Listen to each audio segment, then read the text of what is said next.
First item on the agenda, I want to introduce Carlos Flores. He's Fort Worth City Councilman for District 2, been there since 2017. He's a third generation Fort Worth native. He's a graduate of University of Texas with a major in aerospace engineering. Very civic minded and proudly represents the Fort Worth Stockyards. Carlos and his wife and two children call the north side of Fort Worth home, along with his extended family. In his spare time, he enjoys working on the family ranch, raising cattle and riding horses. Carlos Flores is the perfect man to welcome us here today for the 2022 induction. Carlos?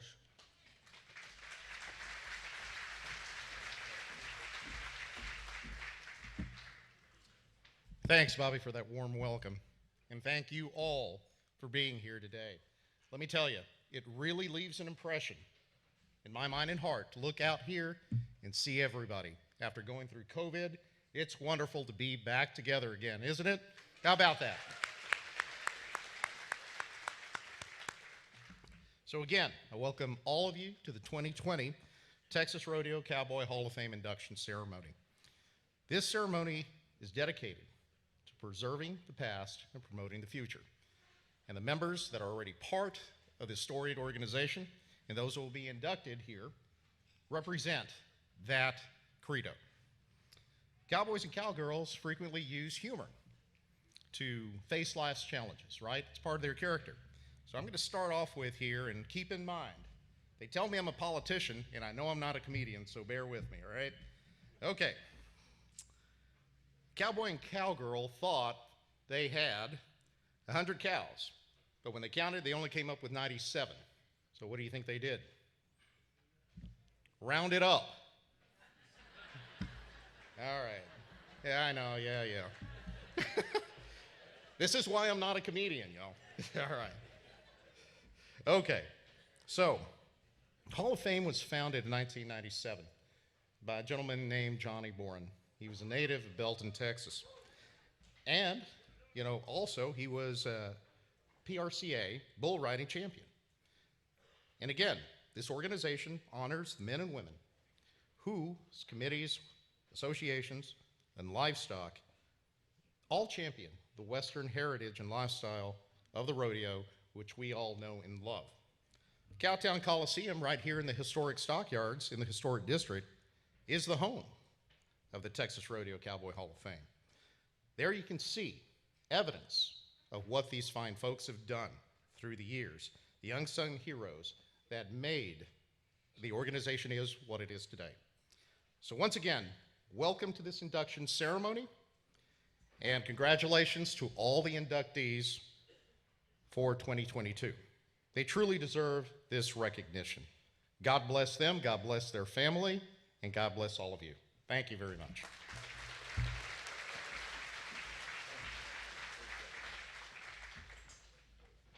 Thank you, Carlos. Oh, and do you know how they came up with the 97 cows? They used a calculator. That's why I'm not a comedian, too. Next, we will have Mr. Nate Krieger sing our national anthem.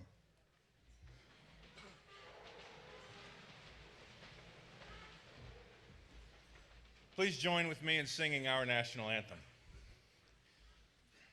Oh, say, can you see by the dawn's early light what so proudly we hailed at the twilight's last gleaming, whose broad stripes and bright stars through the perilous fight o'er the ramparts we watched were so gallantly streaming, and the rocket's red glare, the bombs bursting in air, gave proof through the night that our flag was still there.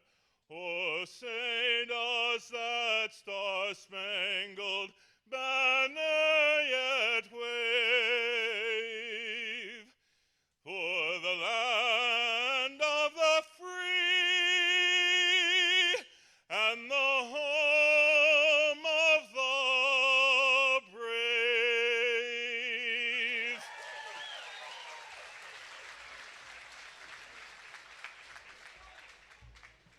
Thank you, Nate. And that right there is why I'm not a singer. And actually, Carlos, the way they counted them, those 97 cows, they counted the feet and then divide by 4. That's how they came up with 97. Next up, we're going to have Andy Taylor come and give our invocation.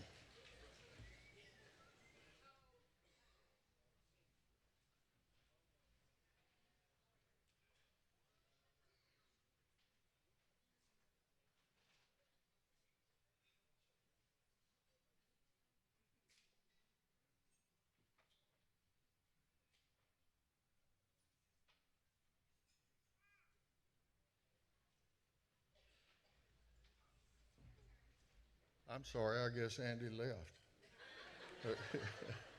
Anyway, he has already he's headed to church this morning and gave an invocation earlier. I'll turn the meeting over to our president, Jack Ward.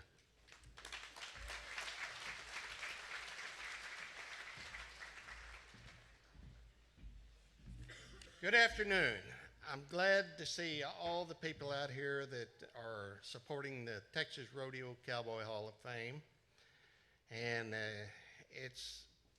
if we didn't have you people donating and being the sponsors, we couldn't have this organization. So I just want to thank you all for coming out today. And first, I would like to have all the past inductees for the Texas Rodeo Cowboy Hall of Fame. Could you please stand?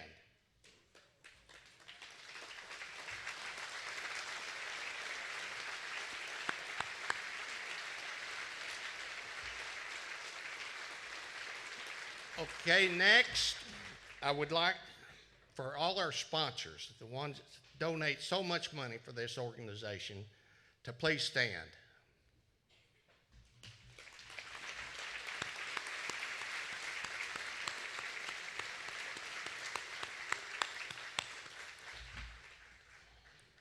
Next, I want our board of directors to stand.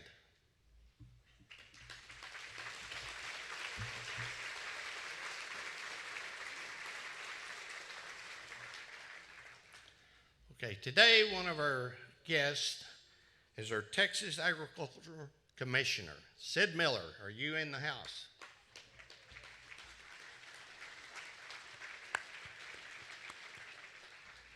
Okay, we have some very beautiful young ladies here today that's donated their time to help us out and for this induction. First off is Ashlyn Williams for the Miss United Professional Rodeo Association. Next we have Savannah Meisner. She is Miss North Texas High School Rodeo Association.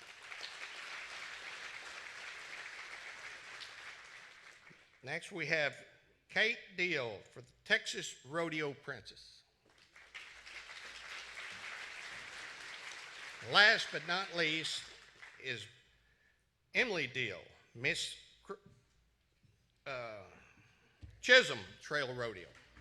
Thank you. All right, ladies, thank you. Okay, at this time, I would like to make a couple of announcements. We have our silent auction over here in the trophy room back over here. And if you want to bid on something, you can go over to a table in there and you can get a bidder number. Everybody needs to have a bidder number. So please go back there and get a bidder number and look at the items that we have up for the silent auction. Plus, you need that bid number for our live auction that's going to be up here later on during the ceremony. And the silent auction will be ending at 2:30. So You need to get back there and get your bid numbers and bid on a lot of that fine stuff we have back there in the trophy room. This time, I'm going to turn it over to Todd Kirchwell.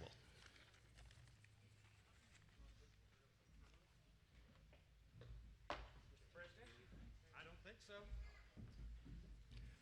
Woo-wee.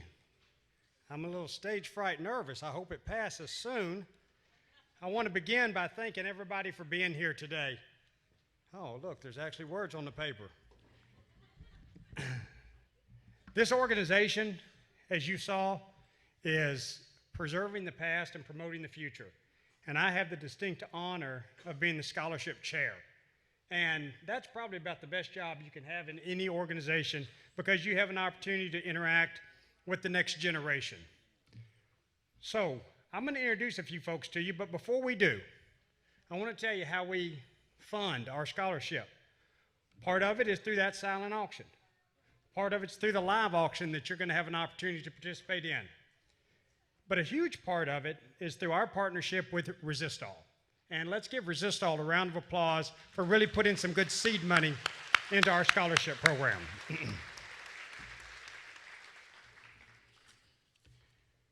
Now, I'm sure I'm in a room full of CEOs, as you should be. You're all very distinguished. And I can promise you, there is not a person in this room that has a busier schedule than a college freshman, sophomore, or a high school senior. So I'm going to read some names, and not all these young people are here today, but I want you to know how busy these young people are. As chairman of the scholarship program, I have an opportunity to speak to each one of them.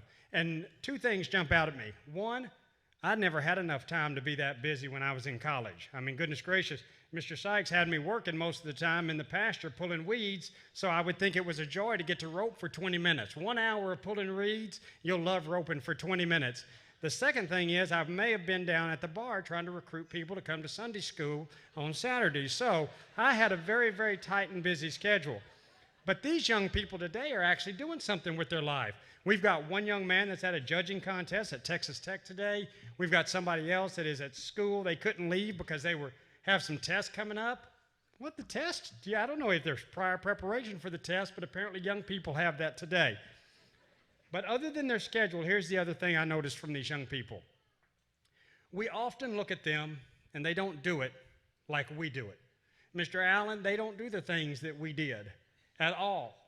They have technology that we don't have. And oftentimes it's easy to criticize them because they look and sound and get information differently.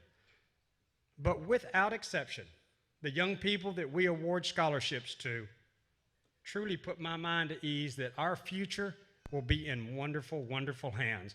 Let's quickly give one round of applause to all of our past scholarship recipients. Some of them are here.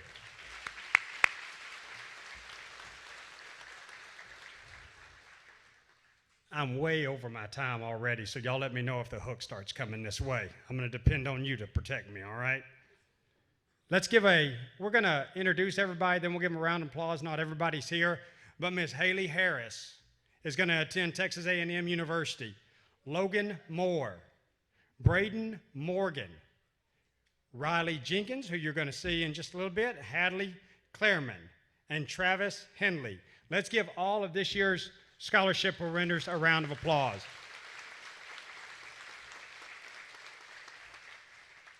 For those of you with college-age kids, grandkids, nieces, and nephews, we changed it up just a little bit in our scholarship program.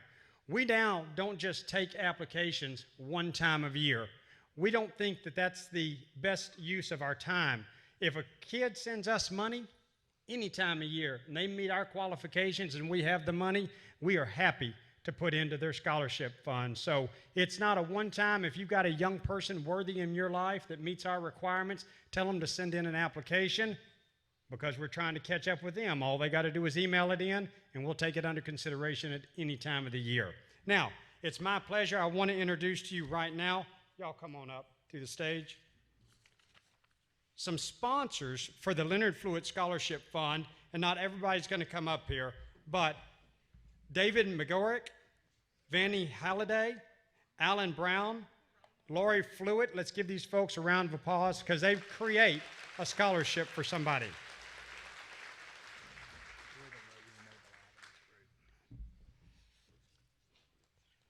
Now, up on stage, we're honored to have John Adams, Merrill Adams Ellis Scholarship.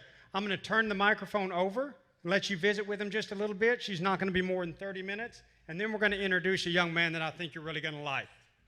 Ma'am? So Riley Jenkins, Big Springs, Texas. Congratulations. My brothers, John, Jimmy, and I are awarding you this $2,000 scholarship in memory of our parents, Logan and Mabel Adams. Our dad was inducted in 2011, and he's a calf roper.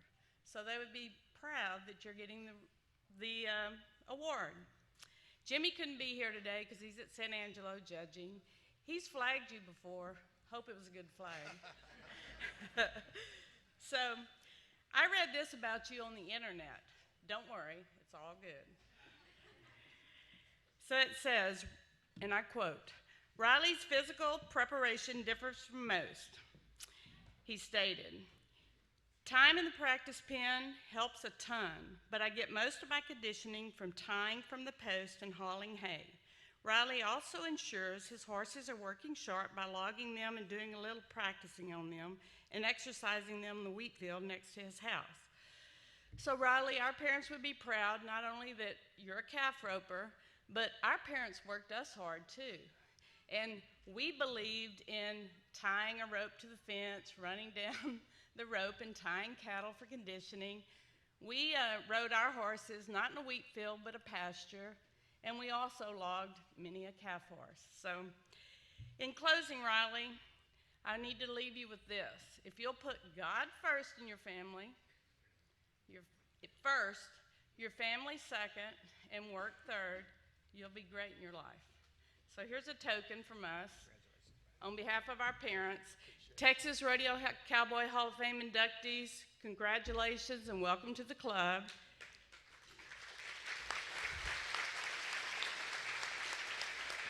Texas Rodeo Cowboy Hall of Fame Board of Directors and committee people and volunteers, thank you for all that you do. We sincerely appreciate it.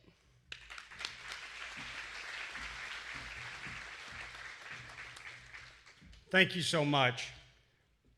Do we have any other scholarship recipients in the room? If we do, stand up, please. Ma'am. Thank you all so much. Thank you so much. On your table, you see a card. If you'll fill that out. Now this is the largest crowd we've ever had. And we wanted to try to capture the opportunity to really be able to continue to reach out to this group of enthusiasts and professionals that also are trying to support this industry. If you'll fill this card out, we're going to pick them up. And at the end of today, we're going to have a drawing. We're going to put them in a deal for a $1,000 pair of boots from Cavender's. So look at the pins go. Gentlemen, the best thing I can do is tell you to write your wife's name on there because she's going to make the decision anyway. But fill these cards out. We're going to pick them up and enter to win $1,000. We want to thank everybody for being here, and I'll be back up in just a little bit to help you let go of some money. Thank you.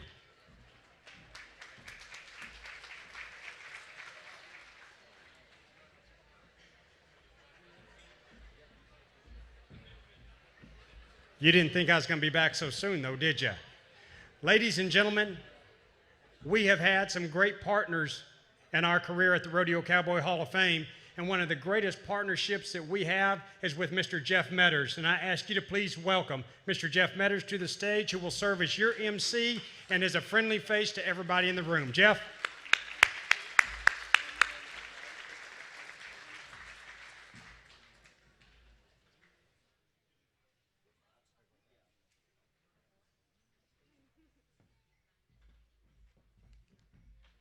I promise I didn't make my entry from over there just as a grand entry. I just kind of got pinned over there, and I didn't realize there weren't any stairs, so I really didn't have any choice. What a great crowd. I've been privileged to be involved with this Hall of Fame induction ceremony for several years now, and far and away the greatest crowd that I've seen, and I know that this is a hall that's really created a lot of buzz, and thank you guys for being here today. So it's going to be a lot of fun. I love Hall of Fame inductions.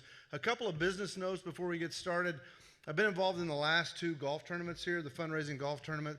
I would like to make a motion that we just make that a bowling tournament. when I got there last year, Noah was building a boat just outside the clubhouse. And this week I saw Dorothy and Toto fly by. So I was just like, whew, maybe just a different activity to raise money. I'm just throwing that out there. And also, no wives jokes. I learned that from I didn't really watch the Academy Awards, but I don't want anybody coming up here and slapping me over a wife joke. So you can rest assured, there will be no wife jokes today. Not a single one. Not a single one.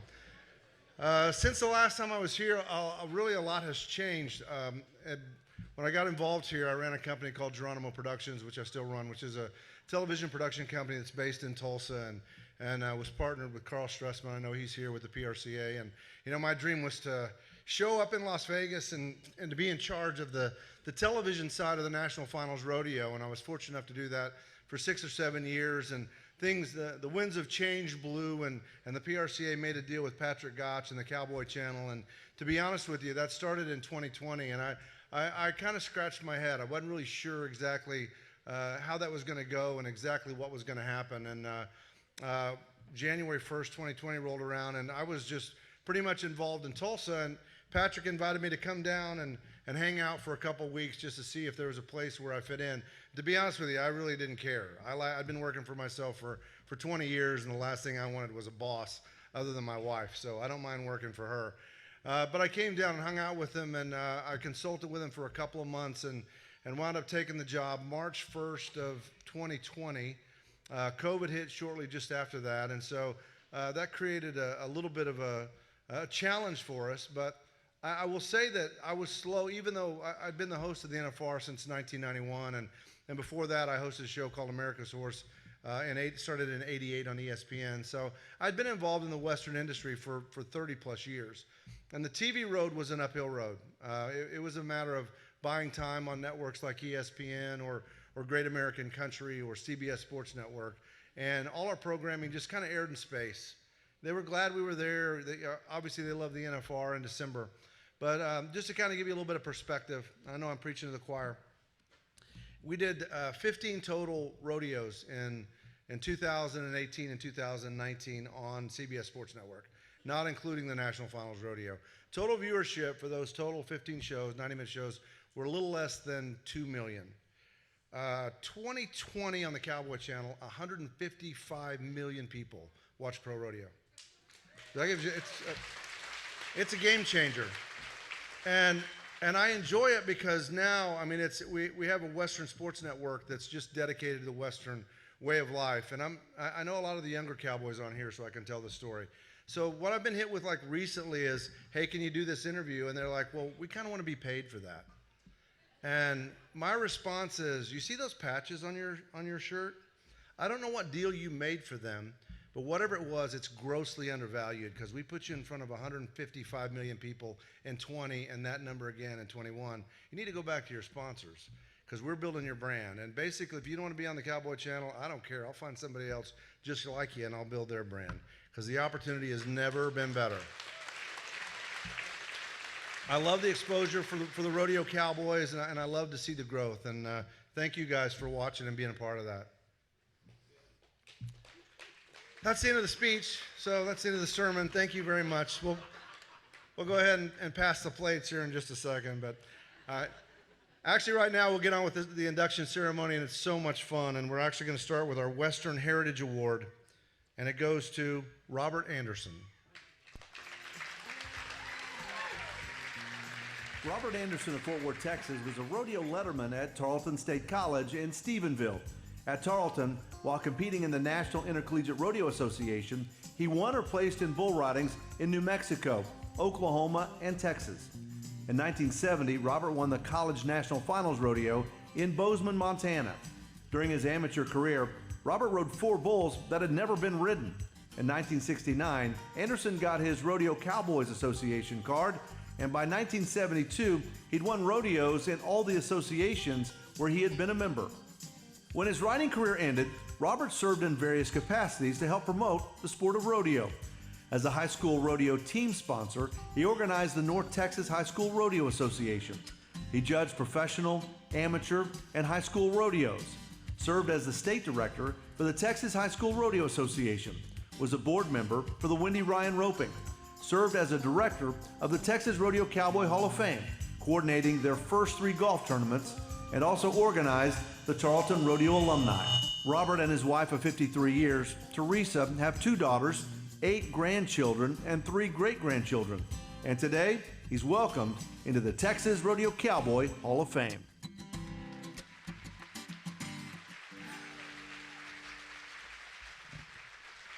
Jeff, thank you. I was told to keep that short like me, so it will be short. First things first, I want to thank Jesus Christ, our Lord and Savior, for giving me 75 years on this third rock from the sun. Anything I've accomplished, he gets the glory. I was told to keep it short, so I am. I'm not going to bore you with a bunch of reride stories because I can't remember them. I can't remember what I did yesterday. So I'll just introduce my group and we'll go from there. First of all, my wife of 53 years, who has been by my side, Teresa. My oldest daughter, Kelly Lynch, and her husband, Kent, and they still run a magazine many of y'all may know that I started 25 years ago called Daily Times. My youngest daughter, Susan Michelle Flail, F-A-I-L, I think that's how you spell it. She's here tonight with her husband, Keith. Let me say real quick, Lieutenant Colonel, retired U.S. Army. I'll be back to that in a minute, too. And then my nephew, Scott Anderson, his wife, Laura, and their daughter, Emma. They're down from Chicago. 1, 2, 3 of my grandchildren are here. And then my special guest who came down from Little Rock, Arkansas, Jerry and Alexis Baldwin, and their little bull rider, Bryce Baldwin. He's the next Charlie Sampson coming up right there. I want to thank Monty Penny for nominating me. I want to thank the board for their support. I want to thank each and every one of y'all that came today because y'all make rodeo. If you can ask my kids, I go through life with sayings like a man as good as his word. If you're going to do something, do it right the first time. And there are 3 people here I would like to recognize that have motivated me to be a better person. Andy Taylor, I think you left. The other one is Ricky Boland. Is Ricky here today? Ricky and I are acquaintances. We're friends on Facebook. But he puts little snippets on there. And one of his snippets was, I don't care about your titles. I don't care how rich you are. I don't care about your dress. What I care about is how you treat other people. The other one is Pam Minnick brought to my attention several years ago, a saying that I try to live every day. What we do for ourselves will be gone when we're gone. And what we do for other people will remain as our legacy. Thank you. God bless, and appreciate it.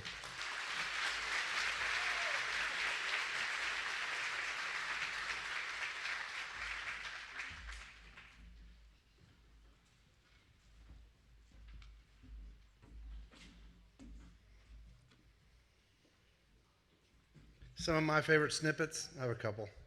So, one is never go into the water after a heavy meal because you won't find one there. And the other is if you're walking on thin ice, you might as well dance. If you're going to dance, go ahead and do the Macarena. So, anymore, I think I pretty much live on thin ice for the most part. Our next inductee is the Director's Choice. I've had the opportunity to be at the Big Coors Ranch Rodeo in Amarillo a couple times. That's quite a ranch rodeo. And the last time I was there, we actually in the middle of the rodeo, somebody lost their thumb. So everybody came out of the stands and we actually walked through the dirt and we never found it. So it might still be there. I don't know. But I'm telling you, that's a whole different kind of tough when you get into the ranch rodeo side of things. But our Director's Choice inductee is the Coors Cowboy Club. The original Coors Ranch Rodeo was the kickoff event of the summer starting in 1987. This past year, they celebrated their 31st anniversary. The Coors Cowboy Club was formed in 2000 with the mission to promote Amarillo, Texas, the Cowboy Way, which means helping your neighbor. The CCC now oversees, directs, and runs the Ranch Rodeo with the same commitment the Reed family and Coors of Amarillo did for 20 years. This is the major fundraiser for the Coors Cowboy Club.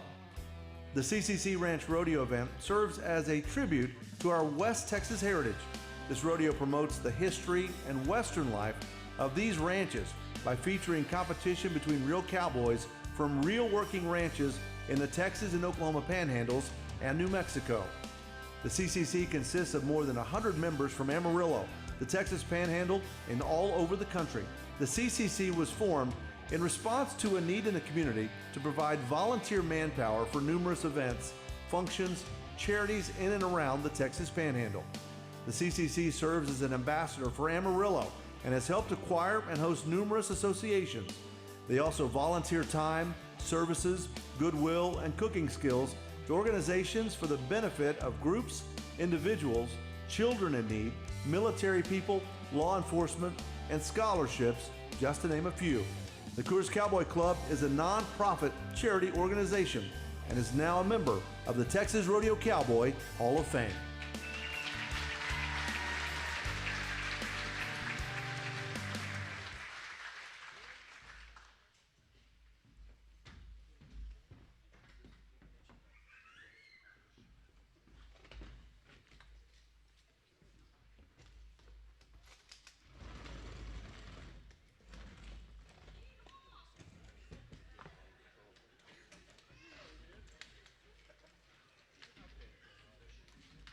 You didn't know that you were going to get entertainment today as a part of the program, but here they go. Eddie, you about ready? Oh, well, if Randy would get ready, huh? Yeah, waiting on Randy. Okay, let's go, Cowboys. Little song that we all sang, written a few years ago. The whole crew over there, our buddies, our pals. Well, they gather here in the spring of the year at the Yellow Rose of Texas. See which ranch has the best cowboys of all. Now they're from Guthrie, Goodnight, and Clarendon, away up north in Guyman. Pickups, pulling horses, and a dog. You ready, boys? We're all coming to the Coors Cowboy Club All Ranch Rodeo. On Saturday night, we're gonna really have a ball. Talking about the Coors Cowboy Club All Ranch Rodeo. Well, the best dang cowboys you have ever saw. Now they'll be branding, roping, penning, and doctoring a steer. And if you watch them closely, well, sometimes they'll drink a beer. See, this ain't your normal rodeo. These are working cowboys here, riding the range of the Golden Spread, the land they love so dear. Everybody, all coming to the Coors Cowboy Club All Ranch Rodeo. On Saturday night, we're gonna really have a ball. Talking about the Coors Cowboy Club All Ranch Rodeo. Well, the best dang cowboys you have ever saw. Yes, the best dang cowboys you have ever saw. Yeah.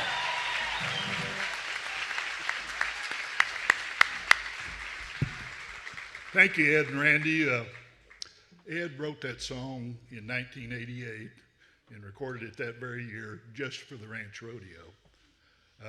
He'll be singing it for the 34th time, June 3rd and 4th. Well, not 34th time, but the 34th rodeo. Now, thank God the video gave most of my speech, so I'm going to skip over to the reasons that we have rodeos and why they're so important to us.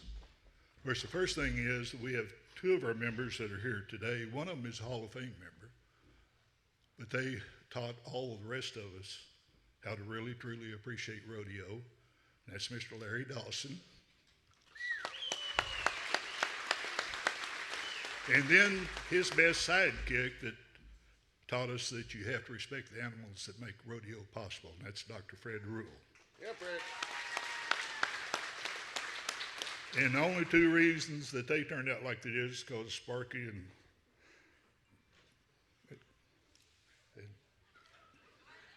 Marlene, hell, there you are. I'm sorry.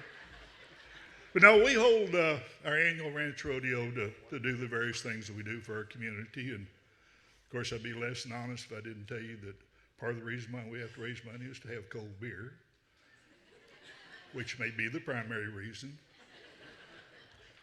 But you know, you can't do things like this, as you all know. You're in the rodeo business, you've been around rodeo, and you understand that you have to have some great people behind you if you're going to be a success at this game. And I think in our own right, for a ranch rodeo, we've been a fairly successful venture. But we have some really great premier sponsors. 3 of them are here with us today. Johnny Trotter, who's back over here, his lovely wife, Jana. Of course, Johnny is Bar G Feed Yard, Whiteface Ford, and my very favorite, the Rio Dosa Downs Racetrack, home of the All-American. Then we also have Mr. Cliff Bickerstaff, who's Executive Vice President. He's also seated back to the left here. Amarillo National Bank. They've been taking care of the Texas Panhandle, or really all of Texas, for over 130 years. They're the largest family-owned bank in the United States. And believe me, they're great bankers because I borrow a hell of a lot of money from them. And then the other individual that is here is Ryan Ahern, who's one of our cowboys. He's representing Maxar National Pharmacies, the Jerry Hodge Management Group, and then Jerry's 3 ranches, the High Card, the Wild Card, and the Dos Rios ranches. All 3 of them have been with us, are around us for all 34 years helping us, and we simply could not have done it without them. So thank you very, very much, gentlemen and ladies. Now, the other ingredient is you have to have worker bees. And I'm not for sure that that implies that plenty of beer, small minds, work hard, whatever it is. But we brought 30 of our best worker bees here with us today. We're a group of about 200. Had we had enough honey in the pot, we'd brought the whole damn hive. But we just didn't have that much, so we brought about 30. And I'm proud to say that our president, Trent Winings, is here. Trent's back over there. Our president-elect, Captain Dennis Horn, is here. And our other, yeah. Oh, yeah, just hold on there, Eddie. He's trying to help me here, in which I appreciate. But no, we also have our other officers here as well. But the thing that I'm really proud of is that we have every past president of our club that's here. That's how important this day was. Gentlemen, would y'all stand up, all the past presidents, please?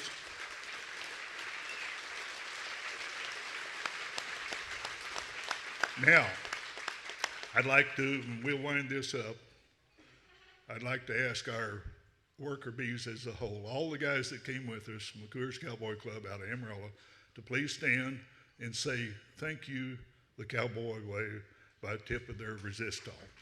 Gentlemen, thank y'all. We're very, very honored. We can't tell you how much.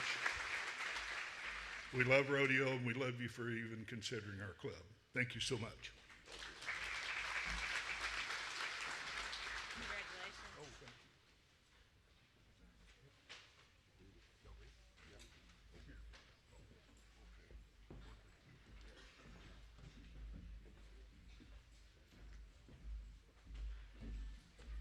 By the way, Ed told me when he was getting his guitar out that they did find the thumb. Thank goodness. I've been living with that for a long time, so. But that is a great ranch rodeo if you get a chance to go out there. I love the song. That's one of the coolest induction speeches that I have seen so far. I have one more snippet. This one's a little more on the serious side. If you ever get a chance to hear Lou Holtz, the football coach, speak, he's amazing. I think he could have made so much more money just public speaking than what he made in football.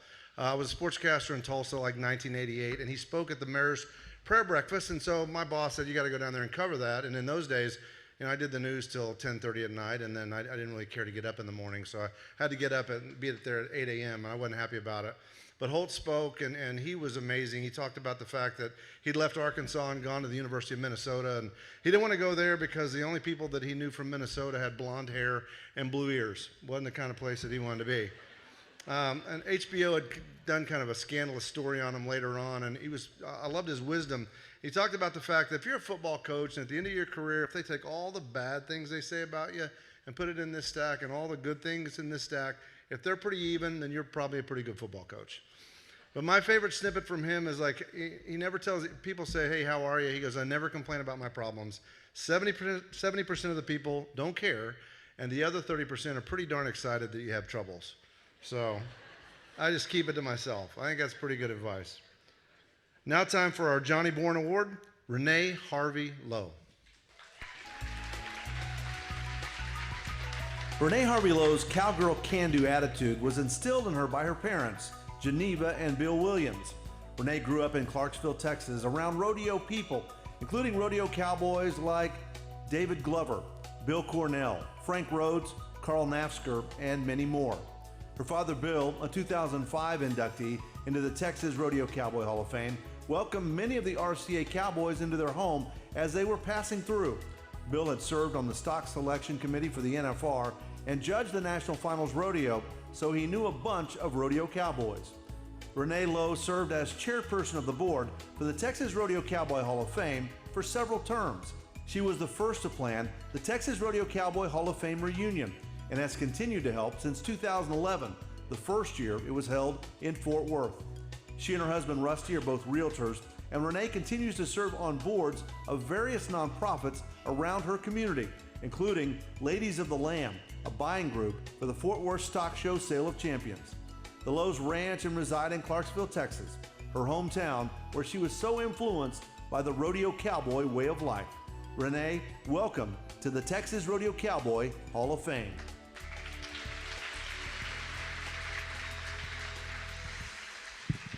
I cannot believe that they put me behind these guys. I don't sing or dance, so you're just stuck with me. Several years ago, when Jim Gay was inducted in the Hall of Fame, he said, standing up here before this crowd kind of reminds me of walking in a room full of calf ropers. I didn't exactly know what he meant until today, but you're pretty intimidating. But preserving rodeo history and the heritage of the Texas rodeo cowboys and cowgirls was Johnny Bourne's passion. It was his dream. It's my dream. And it is the dream of your board of directors to save that wonderful history. Johnny started in 1975, and that has been our goal. This is the biggest crowd in history. The first one in 2011, not even half the number that are here today. I'm deeply honored to receive this award, to be inducted by the Hall of Fame. Thank you to the board of directors for recognizing me for this award, one who never spent the time in the arena, but one that loves this sport and loves the legacy of rodeo. At a Wild Bunch reunion at an NFR several decades ago, Johnny was promoting his senior tour. And in the bar, where all the good business was taken care of, was Harry Tompkins, Dickie Cox, my dad, host of others. They were holding court and telling rewrite stories. Imagine that. They were full of liquid courage and were perfectly charming. Harry said, you know what, Johnny, if you'd run them in right now, I believe we'd get on. My mother looked at him and she said, Harry, you've lost your mind. He said, no, baby, I said we'd get on. I didn't say we'd ride. But I loved him, and I love Miss Vicki, and I'm so grateful for what they started for us. Grew up in Clarksville, Texas. My dad came to Clarksville, Texas because Burr Andrews, Sammy Andrews' father, picked him up off the side of the road somewhere in Louisiana. They came to Clarksville. We are forever grateful to the Andrews family, and I appreciate you guys being here today. Mama and Daddy made Clarksville, Texas, in our little bitty house, Rodeo Central. She made their shirts. She entered them at rodeos. She made the connections from one rodeo to the next without a cell phone, without a computer. She took care of their dry cleaning. She took care of their love life. Carl Nasker told me, he called last week, he's so sorry he can't be here. He told me that she absolutely kept them from being feral. She would say, they are lovely boys and they are lovely men, but they cannot be housebroken. But it was a lovely life. Carl also reminded me when he lived at our house that I came home and at about the 3rd grade with a note pinned to my chest, my dress, because then you wore dresses to school. And my teacher had sent this note home and had said, somebody has to sit her down and tell her she is not going to grow up to be a bull rider. The choices were teacher, nurse, librarian. I disrupted her whole class. You see, in our neighborhood, in our yard, there was rodeo every day with all the kids of the neighborhood, and the little boys would be Larry Mahan, Dickie Cox, Carl Nafsker, David Glover, my dad, and they would all come out of chute number 2 and buck off. That's all I ever wanted to be, was Larry Mahan coming out of chute number 2. Well, my dad did get that corrected. He said, baby girl, when Larry Mahan comes out of chute number 2, he doesn't buck off. My career was not in the rodeo arena. We're in the real estate business, and there's a whole bunch of us here today, and I'm so grateful that you are here. Sometimes a real estate transaction can really feel like an 8-second ride in the rankest son of a gun in anybody's rodeo string. I'm very fortunate to work with incredibly talented people. The accomplishments that you, the inductees, have made will be preserved in this hall. We treasure your history. We treasure your legacy, because it's mine as well. You are the current heroes of little boys and even little girls who just want to be J.W. Harris coming out of chute number 2. It is my pleasure and my honor. And the one thing I said I didn't want to do was fall or cry. So I'm working on that real hard right now. I just want to tell you what an honor it is to be in the hall, on the wall with your heroes. Who gets to do that? Thank you so much.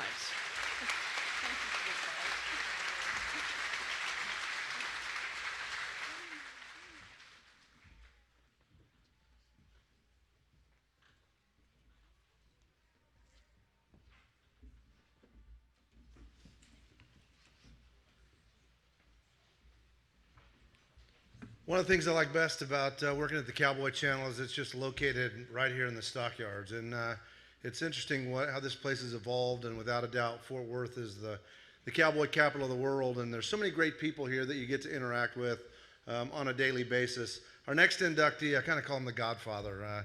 He knows where all the bodies are buried in the stockyards, but also had a great rodeo career and just one of the good guys. Our next inductee, Hub Baker. Hub Baker's name is synonymous with the sport of rodeo.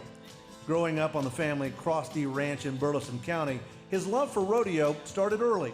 During his high school years in Brenham, Texas, he joined the Texas High School Rodeo Association, where he competed in tie-down roping and also showed cutting horses. After college, Hub and his partner, Ray Moss, started producing the Snook Rodeo in the mid-1970s. During this time, Hub also produced Labor Day tie-down calf ropings and rodeos for the Washington County Fair, the Burleson County Fair, the Austin County Fair, and the Milan County Fair. As one of the co-founders of Billy Bob's Texas, Hub and his family moved to Fort Worth in 1980. Then from 1992 through 2020, Hub served as the executive director of the historic Cowtown Coliseum. During this time, he founded and produced over 2,000 performances of the Stockyards Championship Rodeo, along with the Pawnee Bills Wild West Show. For the past 30 years, Hub's been the producer of the annual Red Steagle Cowboy Gathering, where Ranch Rodeo is the heart and soul of the event. During these years, Hub and his partner Red Steagle have welcomed hundreds of thousands of visitors to the Fort Worth Stockyards. In 2021, on the 30th anniversary of the event, the Red Steagle Cowboy Gathering was recognized by Congresswoman Kay Granger with a statement that was entered into the congressional record, recognizing the event and the contribution it has made to the community, including over $1 million in scholarships supporting young people.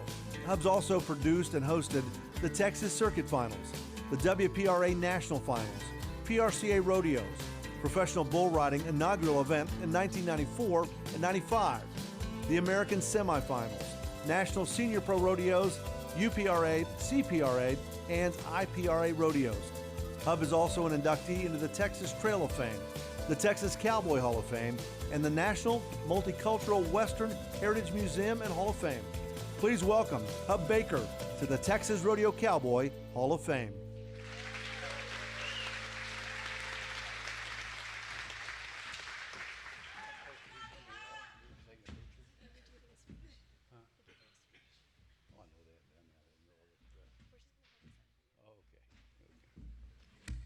Oh, well, I think everything was said, and I'm not going to take much of your time, but thank you for being here. Please, I'll do a little commercial, not for myself, but for the Hall of Fame, because please, we've doubled our size from the last Hall of Fame meeting or induction, and it takes a lot of money to put these things together, and so we can give more money in scholarships and keep improving the actual facility. So please, don't leave here with all your money in your pocket. Spend of it. Back in the back, the live auction is going to start in a little bit, so please do that. But I'll go ahead and most of this you just heard, so I'll just keep going. We both know that it's not the destination, but the journey, and I've had a hell of a ride. So just saying thank you, and I'm honored to be a great part of the Texas Rodeo Cowboy Hall of Fame. Especially because of the word rodeo and cowboy, which I dearly love. Is that my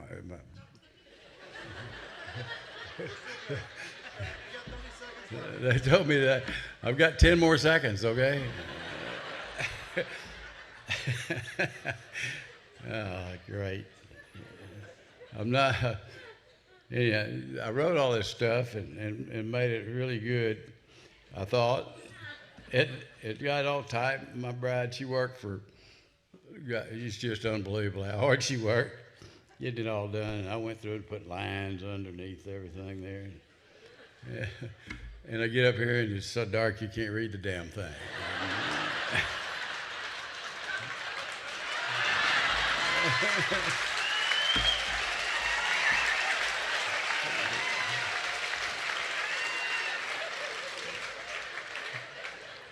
like Yogi Berra. You know, Yogi Berra said, if you get to a split in the road, take it. You know. So you got Yogi was quite a speaker, and then my buddy Stegall, he tells me, Martha told me I can't tell this joke, so ladies, be ready. He said, yes, his best friend came to him and he says, this is a thing you got to think when this happens. He said his best friend told him that his mother told him he was a son of a bitch. Think about it,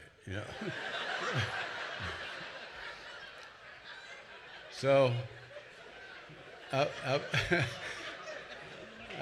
done everything I wasn't supposed to do.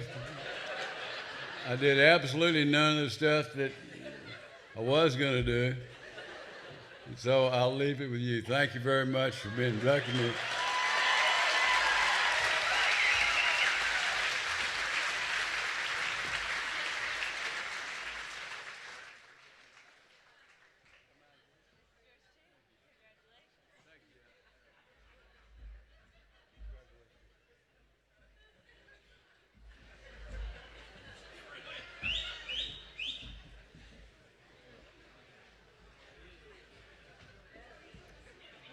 I was hurrying up here so I could hold this for Hub, but he threw his notes before I could get there.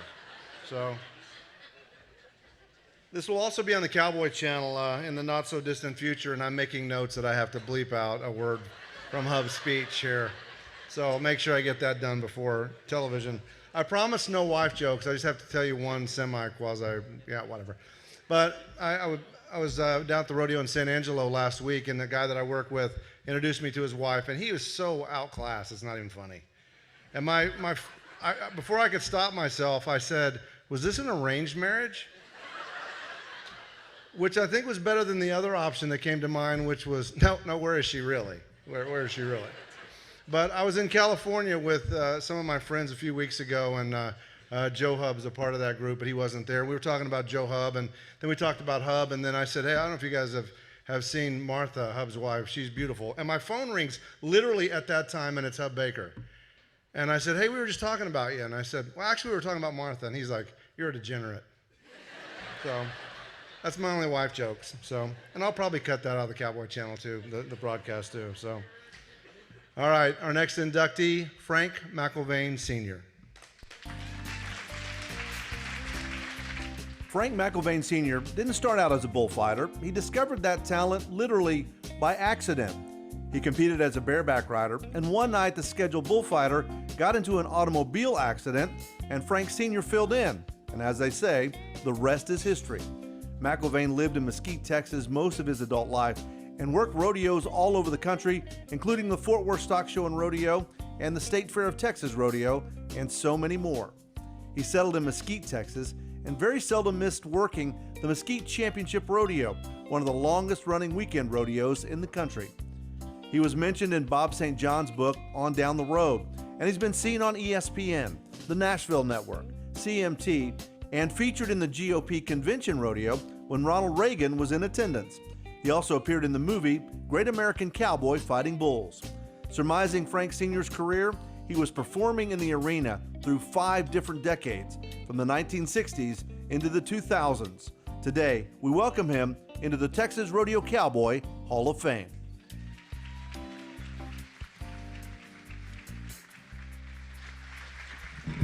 Well, first off, I'm not too shiny at words. I'll tell you a little bit, which they already told you how I got started. There was a clown supposed to be there in a car wreck, and I just got out there and helped. I really enjoyed it and just told Neil Gay back then that if I worked 2 years for nothing just to be able to fight bulls. I can't tell y'all how proud I am to be inducted in the Hall of Fame.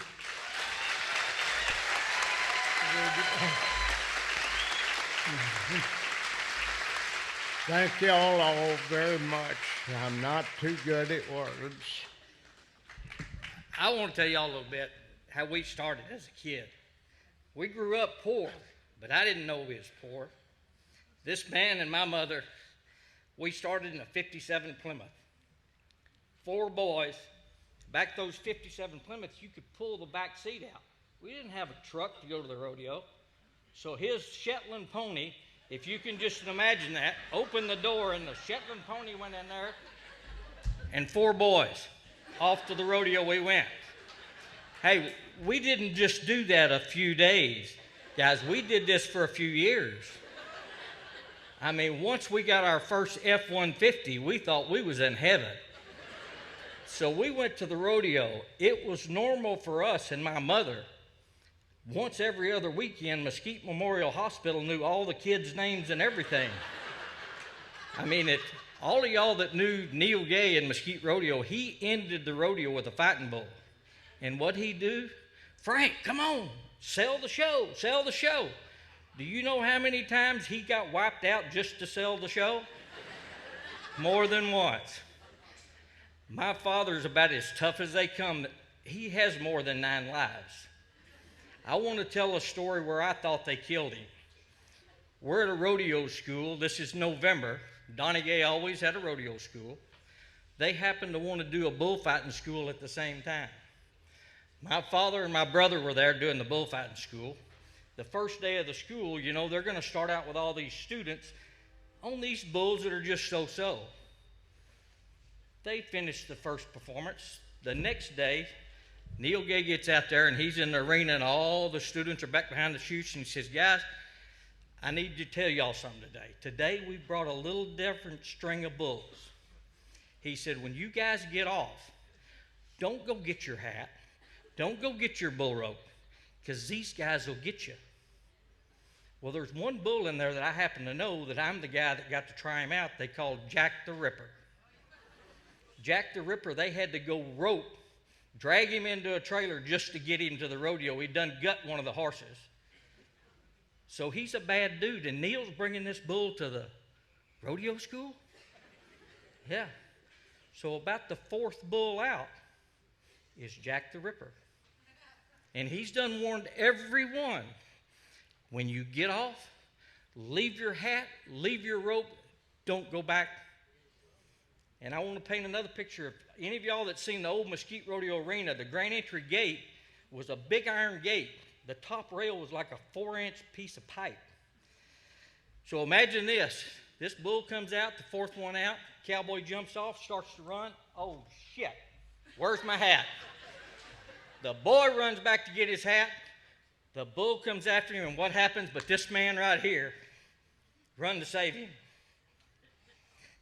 He runs and jumps, gets the bull away from the cowboy, jumps on that top gate, is hanging up there. The bull, now y'all seen the cartoons, the bull comes, hits him in the back of the head, bends that pipe gate. He's up there shaking in convulsions, and he hits the ground. I thought my father was killed. His eyes hanging out the side of his head. Neil Gay is pretty worried. Ambulance wasn't even there. They're right down the street. Called the ambulance, they come up. I don't know if it was 4 minutes or 5 minutes, but he started gurgling, and he come back to. Neil Gay, classic Neil say, he looked at him, he says, Frank, gosh, damn it, I told you to stay off the fence. See what happens when you get on the fence? But not only that, guys, I wish we had video back then. This bull had jumped up there and hit him. The bull hit the ground, shaking like you'd see in a Popeye cartoon or what. It knocked the bull out. Honest as the day is long. Well, right now I want to welcome my brother up here to tell you a poem he wrote to my father in high school.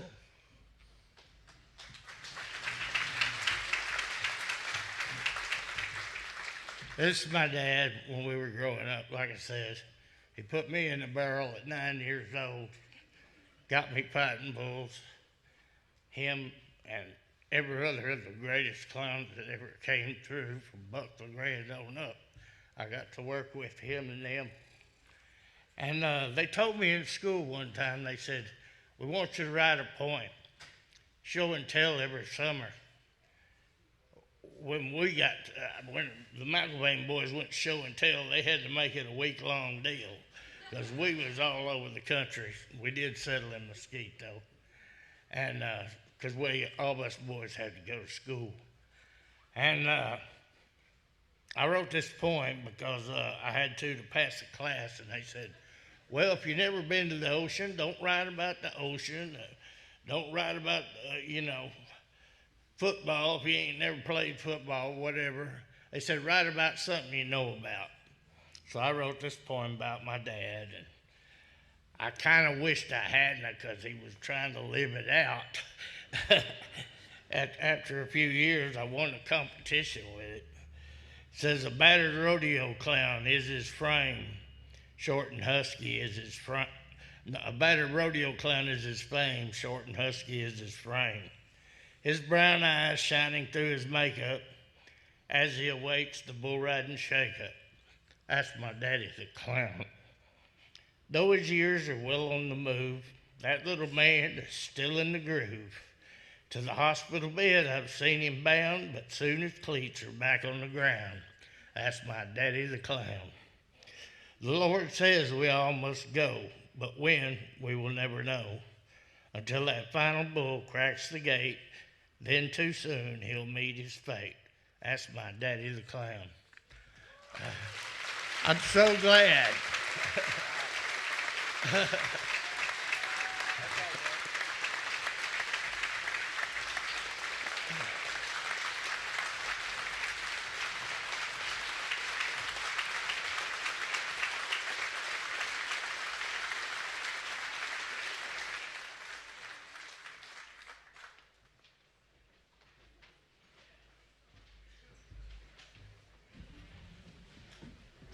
Powerful stuff.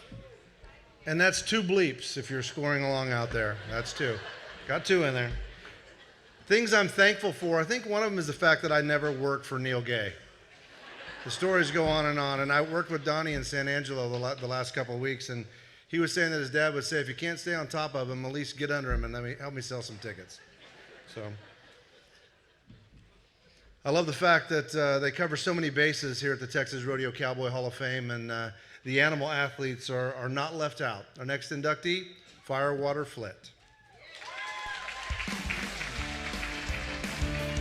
Firewater Flit, also known as Milo, started his career on the racetrack. In 5 starts, the Palomino had a win, a place, and a show, and earned an 86 speed index. Milo's barrel racing career was delayed slightly due to an injury, but it didn't take long for him to make an impact once he was healthy. In his debut, he carried Sealy Whitcomb Ray to a win in the WTBRA Derby Championship. He would place in a couple more derbies that year and win some rodeos and help Ray qualify for the NFR. During his rodeo career, Milo would run the fastest time in San Antonio and Houston and would help owner-breeder Vicki Adams qualify 2 times to the Texas Circuit Finals. Injuries would shorten his barrel racing career, but that would start a new career in the breeding shed. As a sire, Firewater Flit has produced $5 million earners, 3 NFR qualifiers, 2 AQHA WPRA Horses of the Year, and 3 AQHA World Champions. As a grandsire, you can find 3 WPRA World Champions, 15 NFR qualifiers, and an AQHA World Champion. After leaving a major impact on barrel racing, Firewater Flit passed away in December of 2005 at the age of 25. Please welcome Firewater Flit to the Texas Rodeo Cowboy Hall of Fame.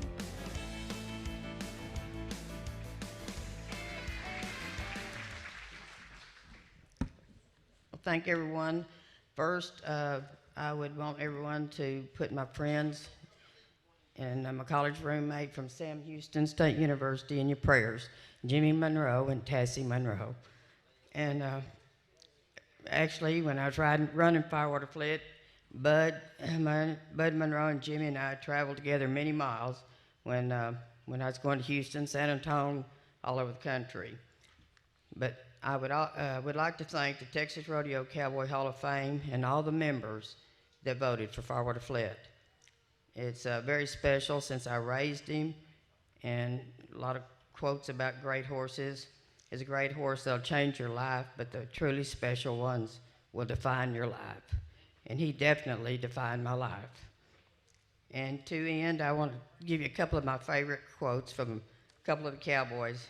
T. Woolman said, he was the only barrel horse that the cowboys went up to the fence to watch run barrels.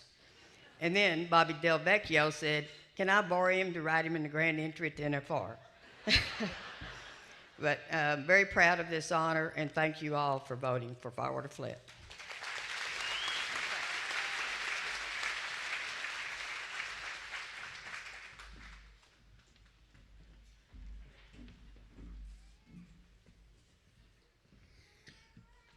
We move now to our empty saddles category. We have 2 inductees, and these are folks that, although they've left us, continue to leave a lasting impact on rodeo and the Texas Rodeo Cowboys Association. Our first inductee, Johnny Dwayne Newton.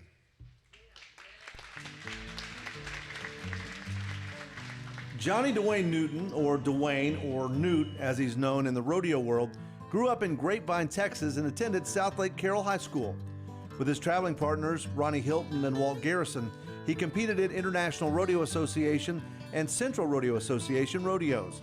Dwayne got his Rodeo Cowboy Association card in the early 1960s. Dwayne held the steer wrestling record at the Weatherford, Texas RCA Rodeo for 46 years with a run of 3.4 seconds. And from 1974 through 1998, he held the arena record in San Angelo with a run of 3 flat.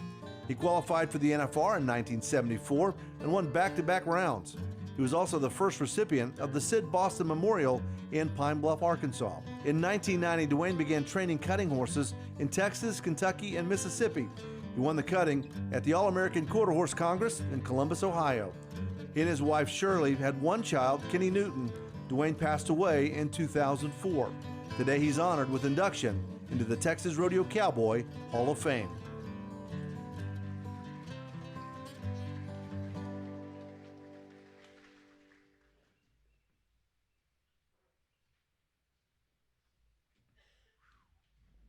That was tough. My father he was a great man, and I've got some stuff here. I don't know if I'm gonna be able to remember all of it, but I'm gonna do my best. I'm honored to be standing on this stage to share my father's legacy with you. I'm immensely blessed and humbled. My father was the oldest child. He had 3 sisters. Marie, Barbara, and Judy, which Judy is here with us today. To them, I'm dyslexic, so bear with me. To them, he was their hero as well as mine.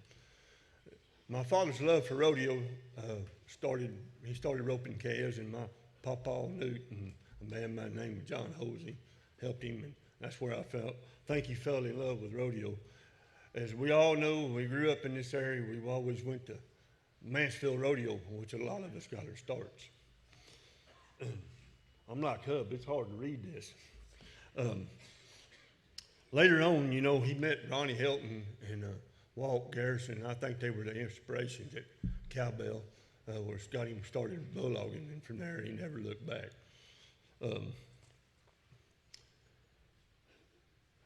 Like you said, he won the Quarter Horse Congress, and that same year, one of our best memories I have of my father in 1990 was I made the short round at Fort Worth, and he was there to watch me run all 3 of my steers, and my father was kind of distant. We never really had real good races, but later on in life, we got really close. I got to spend a whole 2 years with him in Kentucky, riding horses, and anyways, getting back to what I was saying, but I made the short round, and I won good. And when we was walking out of the arena in that old Coliseum there at Fort Worth, you walk through that old wooden gate, and we walked up those stairs. He turned around and said, "Son," he said, "I'm proud of you."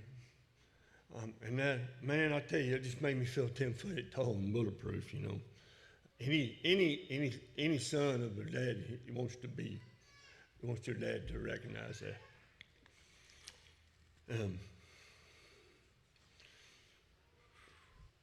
On that note, I'd like to share something funny. I think it's funny. It was a story that my dad and Bob Watson, man named Bob Watson, been off rodeoing, and he'd been gone about 2 weeks, and they hadn't won anything, and he come back home, and I got home, and Bob dropped Daddy off, and Bob looked at Daddy and said, "Well, where do you want us to enter us up next week?" Well, Daddy he always cocked that hat over his side. He said, "Well, Bob," he said, "let me tell you," he said, "next time I nod my head, it's going to be to put that welding helmet down." We've all been there. So, in closing, I would like to thank the board for voting my dad to go on the ballot, and as well as everyone else that cast your votes for him. It means so much to me and my family, and we're just immensely blessed, and we thank y'all, and God bless.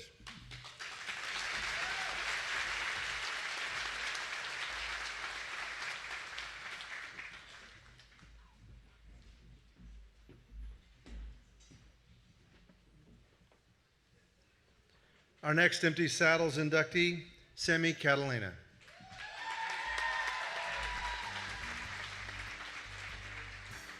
Sammy Catalina was a native of Brazos County and a Texas A&M grad.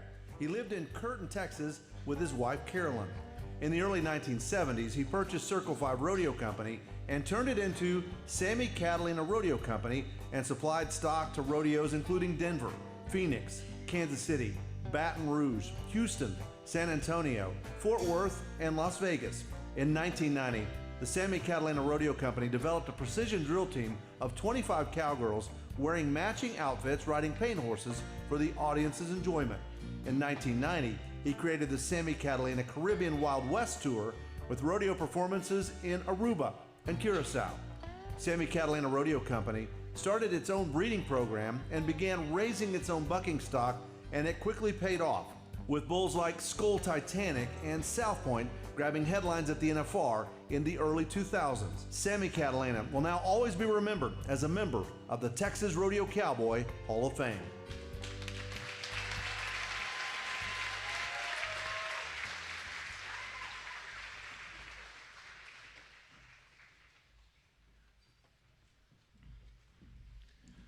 Hi, y'all. I'm Scott Catalina.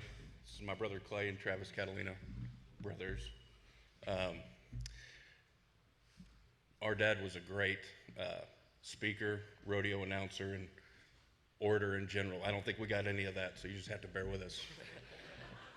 And Hub did a great job, but I'm going to stick to my notes.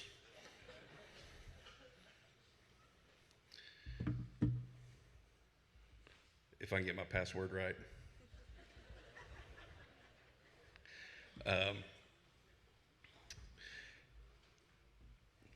We've got a little bit of a big crew here today, and I just want to thank everyone for traveling and showing up to support this moment. Our mom, Carolyn over there, she organized all this, and I'm not going to list off names, but could everybody that's came with us just stand up over there? I think it's about 60 or 70 people.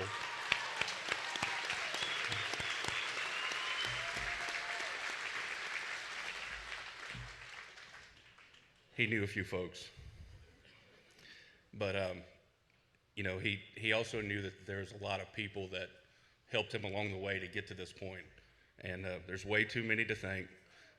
You don't want me to list off names for 5 minutes, but I just want to say thank y'all, and you know who you are. There's also an empty seat here today that I have to mention. That's our dad's closest friend, and his brother, our Uncle Pete, always by his side, and they founded the Catalina Cowgirls together, and he was there at a lot of rodeos and helped him along the way through life, and we needed him there because I had to make sure that Dad didn't get too serious and remind him that there's going to be a party after the business was handled. But, you know, he accomplished a lot of things in life. Any one of the high points in his life could have been a whole story for somebody's life, but wasn't just a PRCA stock contractor, even though he loved rodeo. From the practice arena to the awards banquet at the NFR, he loved every minute of it, from the logistics to the parts that everybody hates. He couldn't get enough of it. He's a graduate of Texas A&M University, just a general entrepreneur, and just out of sheer will started and kept Catalina Hatters going with him and my mom, still going strong today. The Vietnam veteran, commissioner for over a decade in Brazos County, and he's a mentor to a lot of people in rodeo and business and just life. He was a force of nature. If you wanted to make sure something got done, all you had to do was tell him he couldn't do it, then it was guaranteed. and always knew to work hard, play hard, know when to be stern and know when to give grace. And something that started from when we were kids all the way through all his grandchildren. He got more joy out of this than anything I could think of, and that's propping them up when we're basically babies, and he had us trained to say, he'd say, "What does Papa like?" And our answer was always, fast horses, wild women, and good whiskey.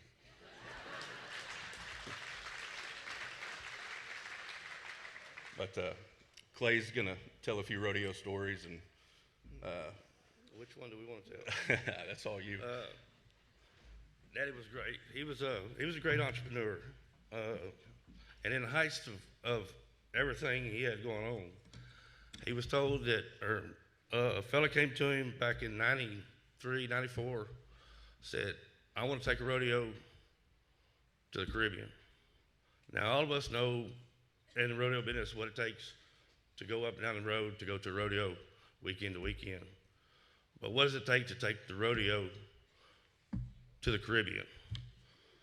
A lot of them told him they couldn't do it. Well, come find out, we truck stock from here to Florida. We put it on an airplane. We went to Aruba. And Aruba was a whole different deal. They have no setups like we have here. We had to take the arena. We took everybody with us to ride. It was a Wild West show, is what it was. But it was a fun time. They had no trailers. They had no goosenecks. They had Toyota pickups with cages on the back, with no tops. And of course, as Daddy did in fashion, he took all the big fighting, hooking, jumping. We had stuff tied down in trailers. It was crazy. It was plumb crazy, but it all worked, and all had a good time. A lot of good memories made, and he said, I told him we could do it, and we did it. But on another note, all of you that know Sammy know that he loved to watch a bucking horse or a bucking bull. A good horse, a good bull made his day. And some of you probably seen him. If you've seen him on the back of chutes, you wondered if the judges were going to watch him or the bull or the horse, and who was going to get the better score. 9 times out of 10, Daddy was getting a better score.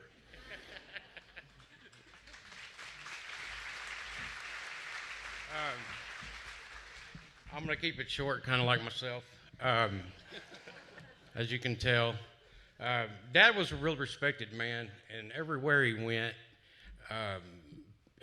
people just loved him, and he left relationships in so many places, so many people, that he was pretty much known as Fat Cat throughout the rodeo community. So I think, as you can tell from the pictures, I don't know where these two came from, but I pretty much filled out in my dad's shoes, so, you know.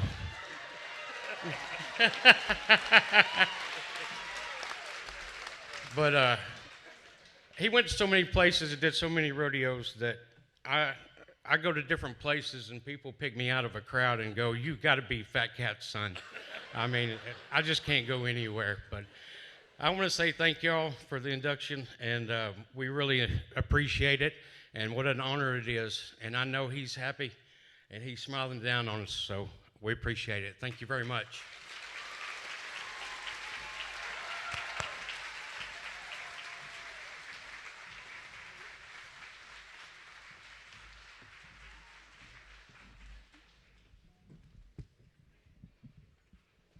I know he's short, but I didn't even have to move the microphone much, so gives you an idea of the category that I'm in too.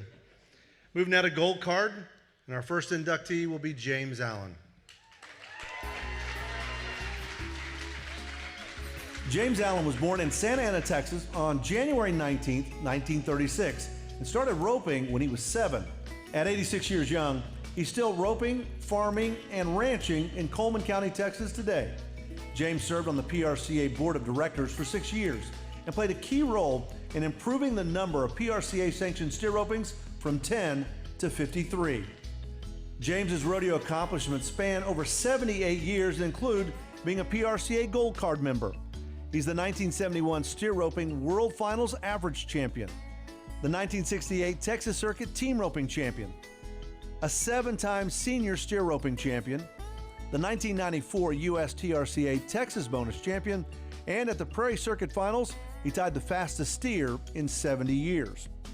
Allen also won the all-around and steer roping at Pendleton, placed in 4 events in Pecos in 1 year, and competed and placed at the San Angelo steer roping events between 1963 into the 1990s. He also raised the 2000 AQHA PRCA Steer Wrestling Horse of the Year. James continues to work cattle at a Santa Ana ranch, ride his horse in the Santa Ana Homecoming Parade every year, and enjoys attending the High Mesa Cowboy Church in Brownwood, Texas. Today, James Allen joins the Texas Rodeo Cowboy Hall of Fame.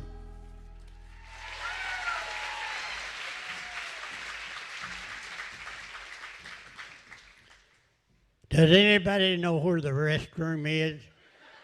I'm getting a little nervous.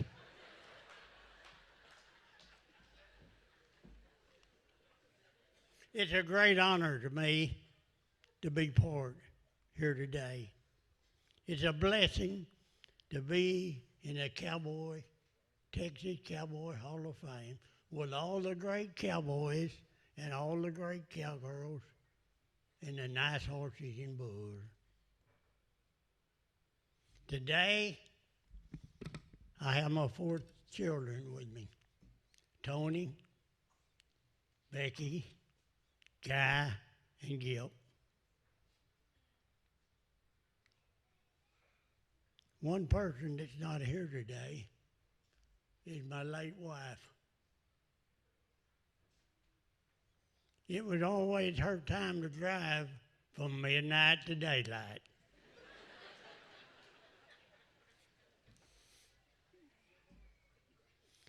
Most of the cowboys called her Miss Allen, because I always called her Mama, and they didn't want to call her Mama. So we was always known as James and Miss Allen. When I was born, my granddaddy gave me a mare. He told my mother, said, that bay mare out there in the pen is James's. So I guess I've been in the horse business 86 years. At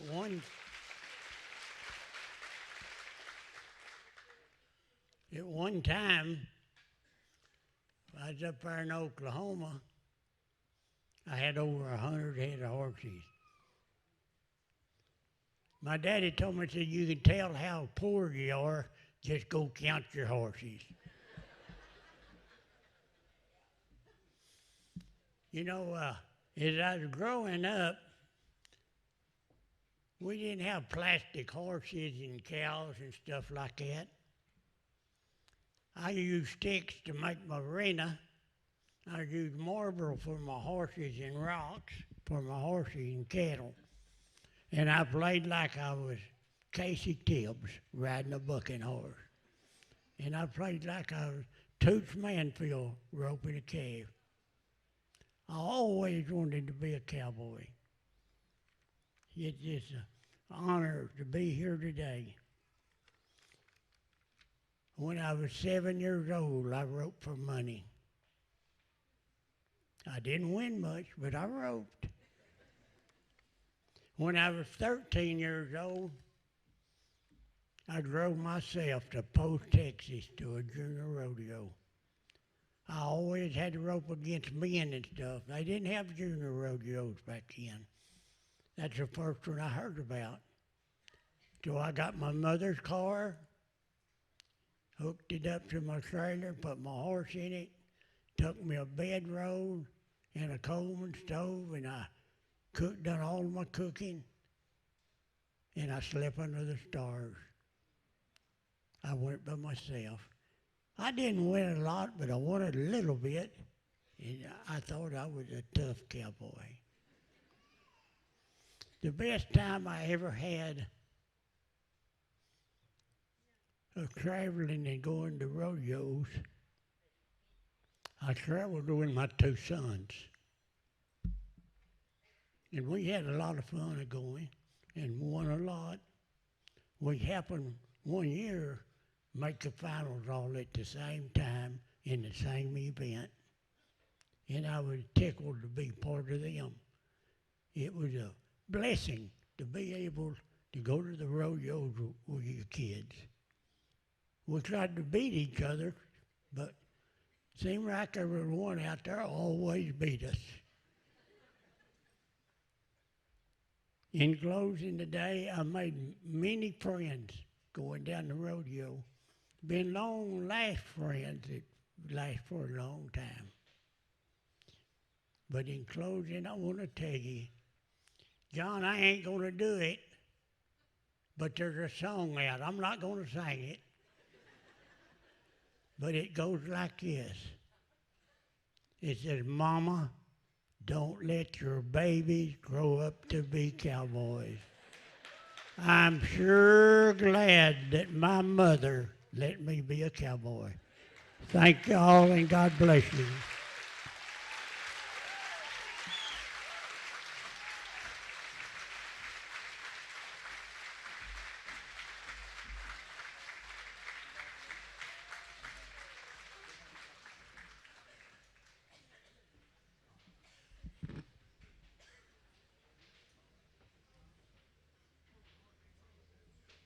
Our next gold card inductee, Bob Wilfong.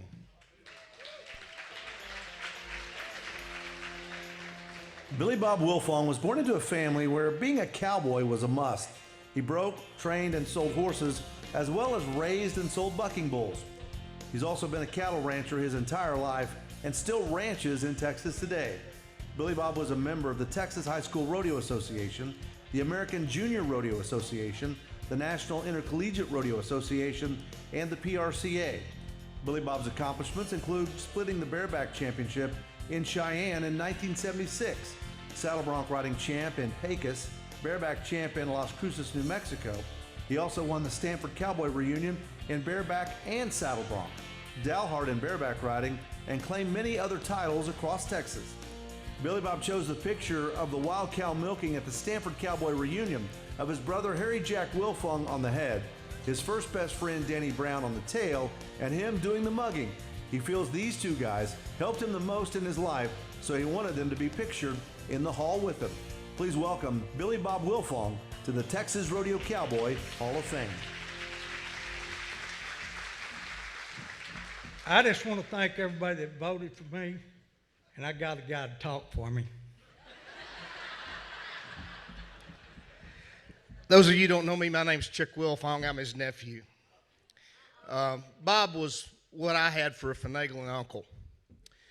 But I want to start, since this is the Texas Rodeo Cowboy Hall of Fame, with a little bit of a rodeo story. You see, maybe what I'm known for as much as anything is the double mugging. I love the double mugging. I've always loved it. First one I ever roped, and the Coors Cowboy Club, you'll be interested to know this. This was the year that the Nails won the Ranch Rodeo World Championship. I had an uncle that lived out there, Bob's older brother, Bud, and every morning they'd have breakfast and drink coffee. And right after they won the world, the Nails were in there one morning, they were bragging on it. My Uncle Bud says, well, y'all ain't no cowboys. I said, really? And like rodeo started, a gauntlet was thrown down. And the very first one I ever roped, and this was my mugger. And the plan was, I was 12 or 13, Bob. I was little. Daddy told me, he said, you rope him and you let Bob get to his head. And once you know Bob's got a hold of him, you go on to him. So I snuck across there, and it was like a dream come true, man. I'd stuck one, and my hero, Uncle Bob, is fixing to take a hold of him. He gets a holt, and he makes him about 3 hops, and he looked up at me and said, you can come on any time.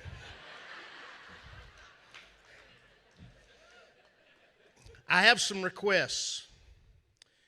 First one was, Brazos told me, make sure you call him an asshole when you get up there.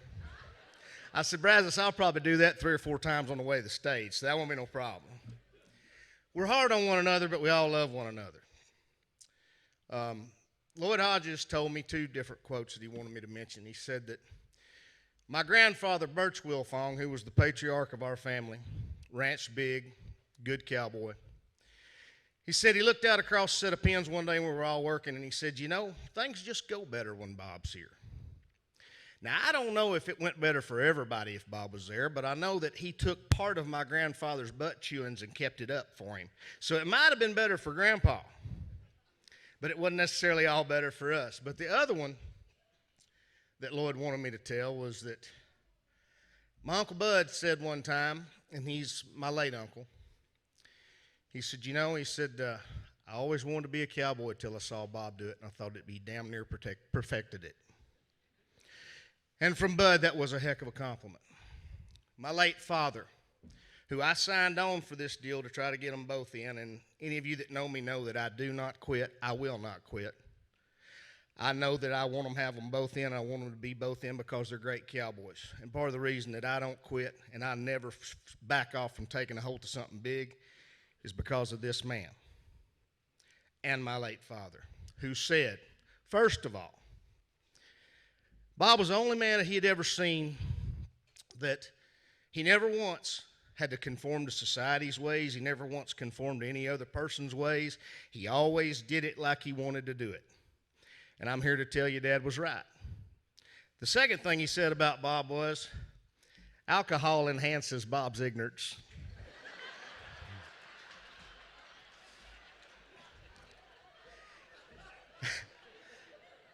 Sitting on the golf cart with a late Harry Vole, we were visiting, and he said, and believe me, I'm going to do my best at this.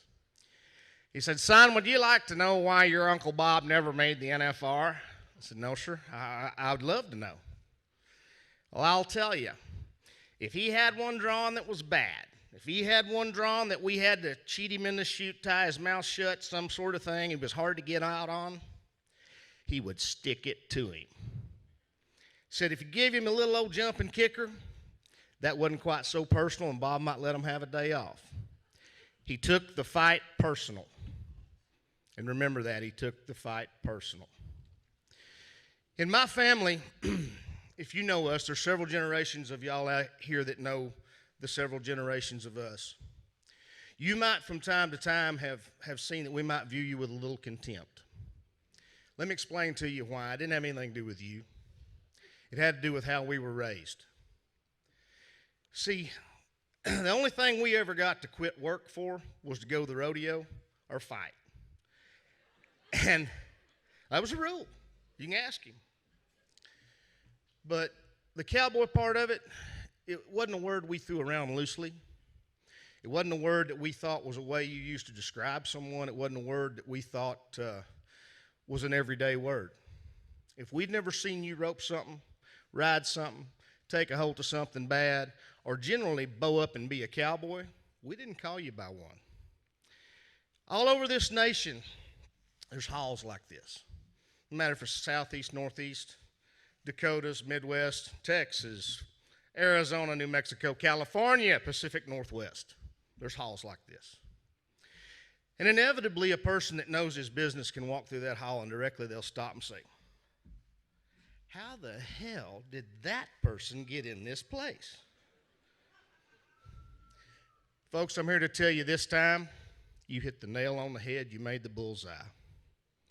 You picked a cowboy. I present to the 2022 Texas Rodeo Cowboy Hall of Fame, my Uncle Billy Bob and one of my biggest heroes.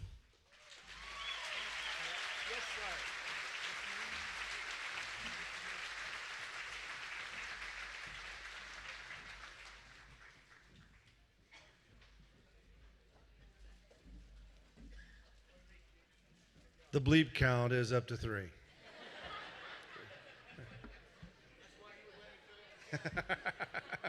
We'll keep it going. Events and organizations is the next category, and I nominated the Oklahoma State Rodeo team, and I was a little surprised that they didn't get in. So I feel like we're family, but some of you guys may not feel that way. I know Tuff Edeman doesn't. That's Tuff's favorite line with me, and here's bleep number 4. You Okies, they'll steal your shit and help you look for it. Probably sums us up pretty good. So, can't believe I just added to the bleep count. Events and organizations, 1968 Sam Houston men's and women's national championship teams. In 1968, both the Sam Houston State University's men's and women's rodeo team rose to the top of the National Intercollegiate Rodeo Association by winning both of their respective national championships, a feat seldom heard of. Rodeo coach Sonny Sykes, the man who originated the National Intercollegiate Rodeo Association, put together the toughest competitors he had and sent them to Sacramento, California. He wanted to show the world just what Sam Houston State University had as far as great cowboys and cowgirls. His men's team consisted of Ronnie Williams, Bob Smith, Carl Deaton, Dan Harris, Bill Burton, and Jimbo Daniels. The women's team featured Kay Steele Williams, Willie Little, and Becky Bergeron. The men's team competed in steer wrestling, calf roping, and bareback riding. The women's team competed in barrel racing and goat tying. They weren't afraid to make history, and today they win again, being inducted into the Texas Rodeo Cowboy Hall of Fame.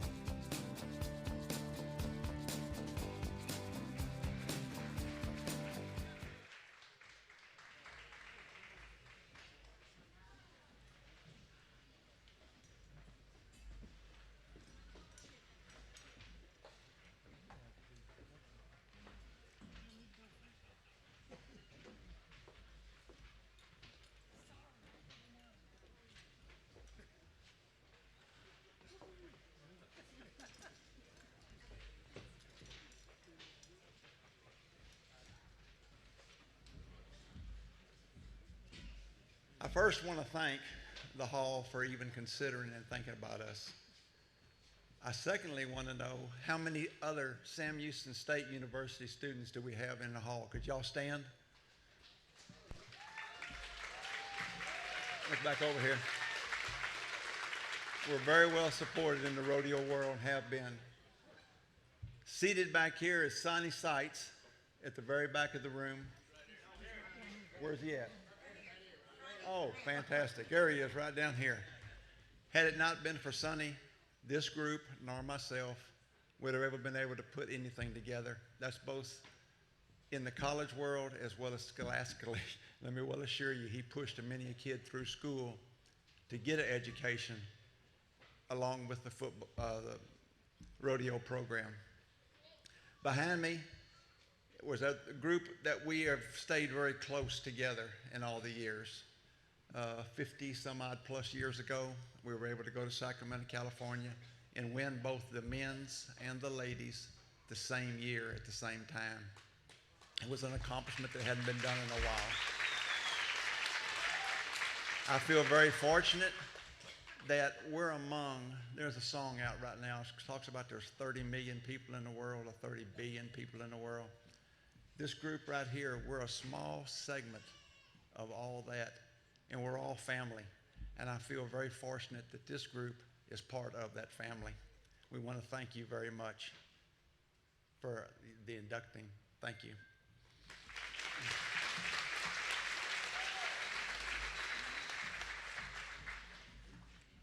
I would like to thank everyone for this honor. Rodeoing has always been an important part of our lives, and it still is. In that all the very wonderful friendships we've made along the way, I can't count the number of people that are now my very close friends because of rodeoing. I want to pay tribute to our legendary coach, and I can call him Mr. Sonny Sykes. He was by our side all 4 years. We had the time of our lives, and we owe him for the most part of our success. It was a wonderful time in our life, and we're still having fun. Thank you, Mr. Sykes, and thank you for this honor.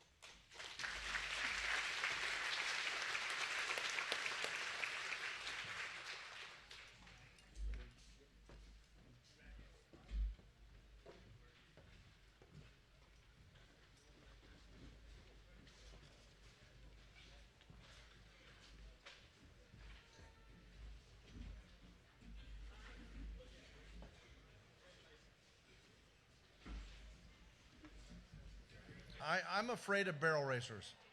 And it's kind of interesting. You know, as a kid, you have like a traumatic experience, and that just kind of carries over really for the rest of your life. I'm a firm believer that every kid should get flogged by a chicken, because that's just something that you remember. But when we did the Wrangler World of Rodeo in the 1990s, and we did 10 rodeos a year in those days, and it was all on ESPN. We did the National Finals Rodeo, and I grew up on a ranch, and, you know, I'm not really a roper, as Trevor Brazil can testify to, but we were in a rodeo in California, and it was during Charmaine James's run of 10 straight world championships. So I'm standing by unfortunately I'm in the wrong place at the wrong time, but I'm standing by the rodeo secretary's office, and Charmaine comes up on Scamper, gets off, and hands me the reins and says, "Hold him, I'll be back in a minute."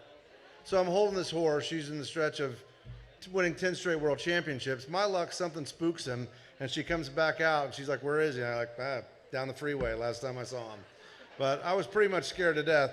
Well, the last world championship that she won, we always did a feature on the world champions during that 10-show run on ESPN, and she had won, and Scamper had hit a barrel. And in that story, I had mentioned that Scamper had knocked down a barrel. And the next time I saw Charmaine, I was just like, "Hey, how you doing?" And she was so mad at me. And she informed me that Scamper did not knock down that barrel. She did that. The horse had nothing to do with it. It was all hers. So that's kind of like being flogged by a chicken. I've been scared of barrel racers ever since. And if you watch the National Finals Rodeo, I don't chime in at all on the barrel racing. I have no problem throwing Joe Beaver, Butch Knowles, whoever's doing the commentary on the barrel racing under the bus, but I don't even stick a toe in that water. I'm scared to death. Our next inductee, well, we talked about her a lot at the National Finals Rodeo, might have won a few world championships, Kelly Kaminsky.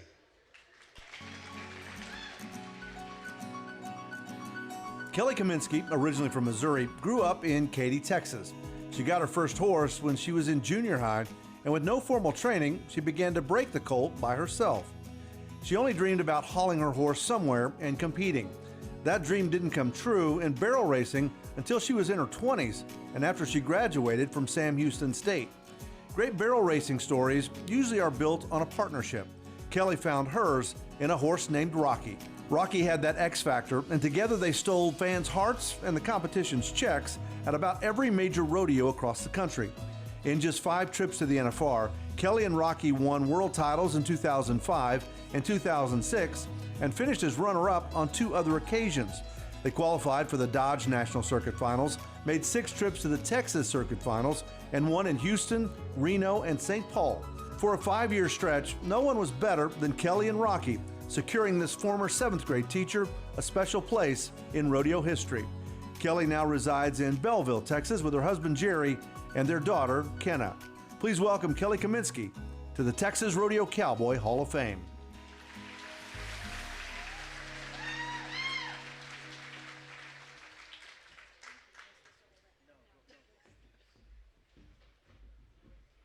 Hey everybody. I just want to tell you I've really enjoyed these videos and everything, and I've been sitting right there, and I was really looking forward to seeing Firewater Flit, but all I could see was the back of Jeff, so I'm going to get mad at you. So, email you a link. Okay, thanks. Anyway, well, thank you for inducting me into the Hall of Fame, the Texas Rodeo Cowboy Hall of Fame. This is such an honor to me. I haven't gotten up in front of a crowd in quite a while to talk, and everybody was asking me if I had a speech ready, and I said no, so I'm just going to kind of wing it with some of the things. I wasn't born into a ranching family like some of y'all were, but I'm going to tell you I'm probably the most horse-crazy girl that there ever was, and I remember I was born in Missouri, to be honest with you, and we moved to Texas for my stepdad's job. He was ended up being the director of scouting for the St. Louis Cardinals baseball team. So all I ever saw was baseball, and we would go to games and everything centered around men's sports, and everything was about men, and you know, and so as a young girl growing up, I thought, well, gosh, I would like to be in sports too, because I was kind of a tomboy. And one day when we moved to Texas, I thought everybody, when you moved to Texas, I watched too many like Westerns. I thought all the roads would be dirt. And you know, you got in a covered wagon and everybody had horses and everything. And, you know, as a kid, you know how you kind of fantasize about that stuff. But so we moved to Texas and it was normal, like what I'd seen up there. And my family couldn't figure out why I was so horse crazy. And I kept begging for a horse, and my mom said, fine, if you can come up with half the money to buy one, I'll pay for the other half. Well, she didn't think I was really going to do it, and I babysat, I raked leaves, I did whatever I could to save up for a horse, and this gentleman had a colt that was born, and you know, it was my first horse, which is like the perfect thing for a first-time owner of horses to have is a colt, right? And so I had this horse, and thankfully I got into 4-H, and I had a great 4-H leader who helped me with the beginnings of raising colts and how to start them and all that kind of stuff. And so I was really lucky that we had that program in Katy when I was growing up. But so I really just played with barrel racing quite a bit, and I met a lot of people through high school, because a lot of my friends high school rodeoed and everything, and then when they went on to college, they just quit. They'd stopped rodeoing. And I've had friends of mine that I've grown up with that rodeoed, and they're so proud of me for the fact that I've gone to do the things that happened. But anyway, so the horse craziness, I think, went back a few generations. My great-grandfather loved to race horses. That was his passion. So I think that it just skipped a couple of generations, and that's why they would scratch their heads and look at me like, where did this come from? Anyway, so when I was in college, I met a man. The horse that I had when I was in college, I sold it so I could pay for my book money, and not long after I sold him, the people that bought him, this is like the very next day, somebody left the gate open and it got out on the road and got killed. And so it was pretty heartbreaking, and for a few years, like 1 or 2 years, I didn't have a horse. And I was pretty depressed, but I was trying to focus on my studies, going to school so I could be a teacher. And when I was at Sam Houston State University, I got to meet Ronnie Seawalt and his wife Joy. And they were Joy was a teacher in Tomball, and I was living there at the time. And anyway, thank God Ronnie didn't have any girls, because he eventually told me that he wished, or he was waiting on my adoption papers to come, because I practically lived at his house, and I would ride whatever horse Rusty wasn't riding or taking off to rodeo at the time, keeping it legged up, and I would run it on, you know, play with barrels on it and everything else. And so that's really how I got to get into the rodeo world. I'd sit there and I'd listen to all those stories, and I would just be so enthralled, and I'd think, I want to go on the rodeo trail too. I want to do that. Well, and you know that if you rodeo enough, you have to love the road, right? I love the road. I still love the road. I still go with my daughter, and we do all kinds of side trips. I love history, so we, you know, even here in Fort Worth, we, you know, have gone around and done all the history and studied it and seen, you know, all the cool things that there are down here at the stockyards. And anyway, Ronnie was a big influence in my life, and because of that, and when he passed away, it was really a hard time. And I remember thinking the year that he passed away, I wanted to do something really special in his honor. Well, he had found me this colt that was 2 years old, and he called me one day and he said, look, you need to come look at this colt. I found you a horse to train.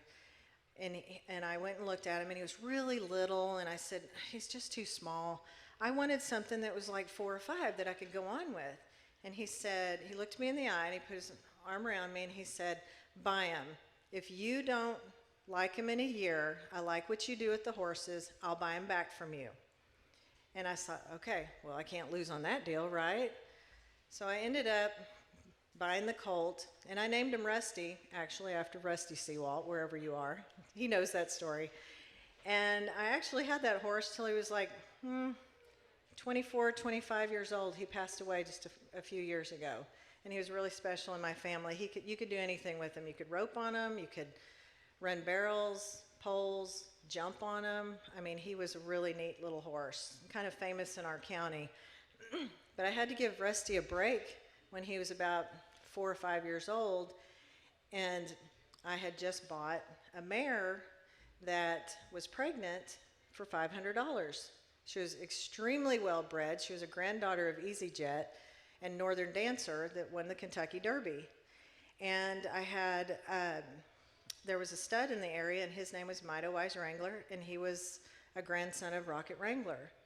But these people had so many brood mares, and this mare was beaten up on all their other mares, so they wanted to get rid of her, and that's how I ended up with Rocky. She foaled out, and I raised him from the day he was born. I trained him, and I was lucky enough to take him to the NFR several times and win almost $1 million on him. And the greatest joy of my life was being able to take Rocky everywhere, and people knew him like he was Elvis, basically. And it was really, I couldn't even unload him out of the trailer without a throng of people coming. And so I feel like I shared my world with Rocky, and he's so important to me. And the day that we had to say goodbye was a tough, tough day, and he's buried on the ranch at home. So he would have been 29 this year, which is hard to believe, to think of that. Anyway, part of that story I was going back to with Rocky was when I started to pro rodeo, I went to Mesquite every week. And my uncle, who's now passed away, said, "Are you going to run at the Mesquite Rodeo?" Because it was on TV every Sunday night. Do you remember that? And he lived way up in Illinois, and he was so excited to see me on TV at the Mesquite Rodeo, so I made sure that I was going to enter that rodeo. Well, one of the most wonderful people in the world, and it was really neat to see this today, was Mr. Frank over here. I don't know if he remembers this, but he used to let me, and my mom went with me, and my daughter, who was a baby at the time, stay at his place every Saturday night or Friday night whenever I got up at the rodeo. So I want to say thank you, Mr. Frank, for putting us up all those years ago.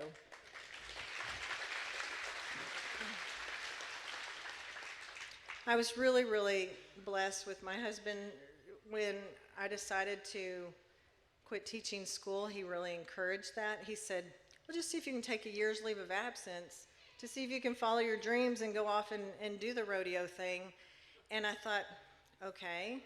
And so I did, and I took my little atlas from Walmart, and back then we had bag phones, and it was like $1 a minute or something to call. So I tried not to use the phone as much. And if you wanted to use a computer, you had to plug into the phone line. Remember all that? So anyway, I would try to enter rodeos. I had the map. I had no idea how far things were, because in Texas, 200 miles is 4 hours or 3.5 hours, right? 200 miles in the mountains is like 8 hours. So it was quite a shock to me whenever we got on the road and everything.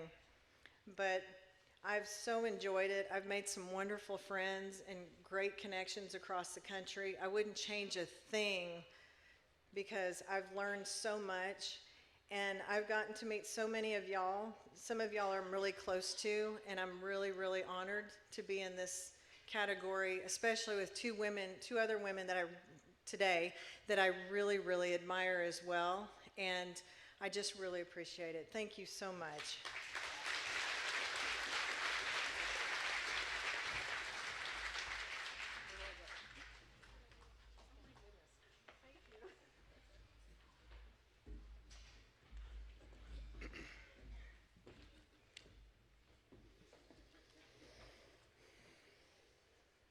Thanks, Kelly. Now I'm very self-conscious. That begs the question, does that video make my butt look big? I'm standing against the wall, I promise, from this point on.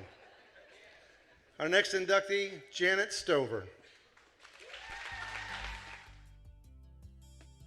Janet Stover is a native of New Mexico. She moved to Texas in 1979.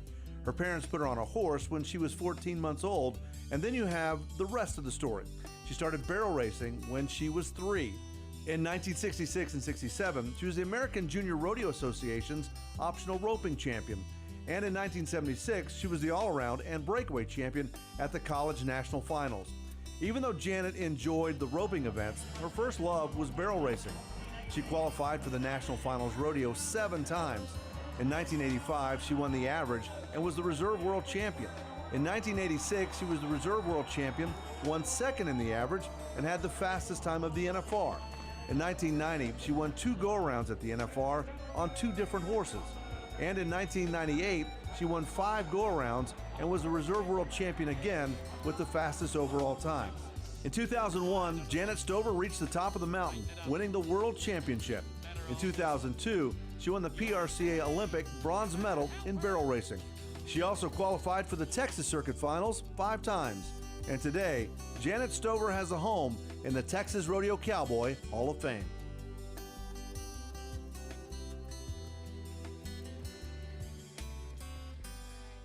Hi.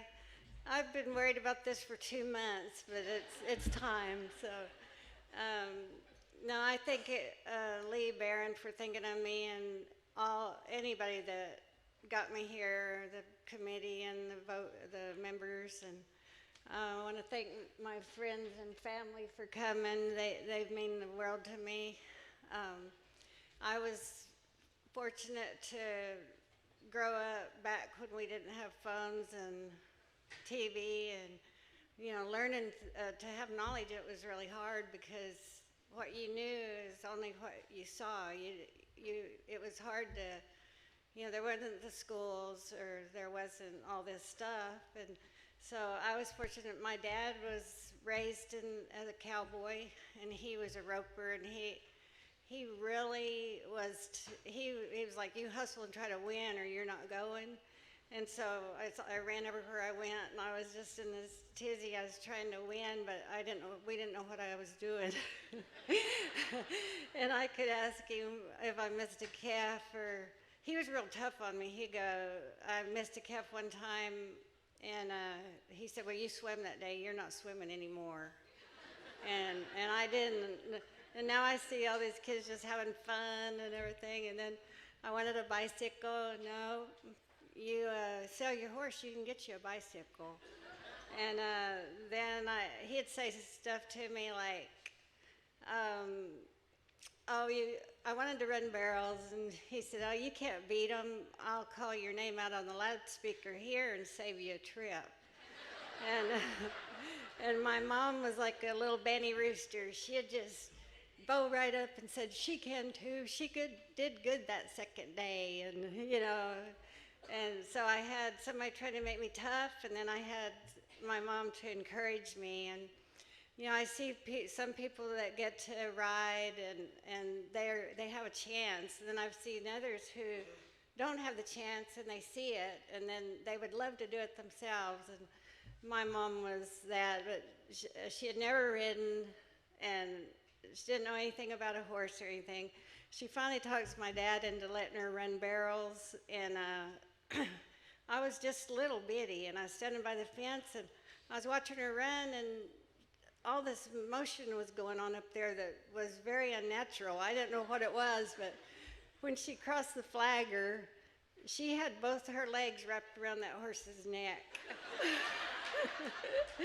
Anyway, her career was over, but she helped us, and I'm just so thankful, and I really appreciate being here. When you get through with all the storm, I mean, some people have a career, mine was more of a storm, but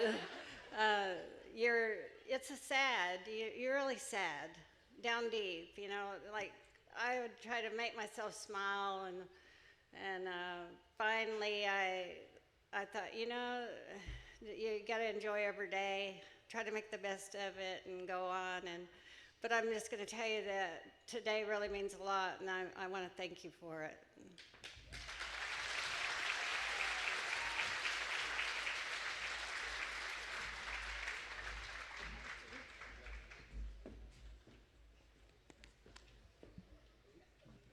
Our final inductee in the women's category, Jana Bean.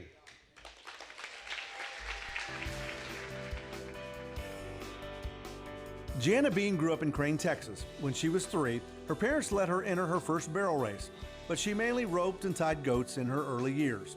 In 1990, she won the breakaway roping at the College National Finals Rodeo, leading her Howard College women's team to the Reserve National Championship. After college, Jana wanted to start running barrels. She sold her breakaway and go tying horses and started training her own barrel horses. Following in her mother's footsteps, Paula, who competed in pro rodeo, Jana got her WPRA card in 1999. In 2011, her barrel horse He's-a-Bug Leo, or Bugs, took Angie Metters to the National Finals Rodeo. But Jana's horsepower also got her to the NFR 3 times. She qualified in 2014, 15, and 16. In 2014, she placed in 5 of the 10 go-arounds. In 2015, she won the 9th and placed in 4 rounds. And in 2016, she tied for the win in the 10th and final round. Her lifetime WPRA earnings are more than $633,000. Jana and her husband Breck and her son Jim Breck live in Fort Hancock.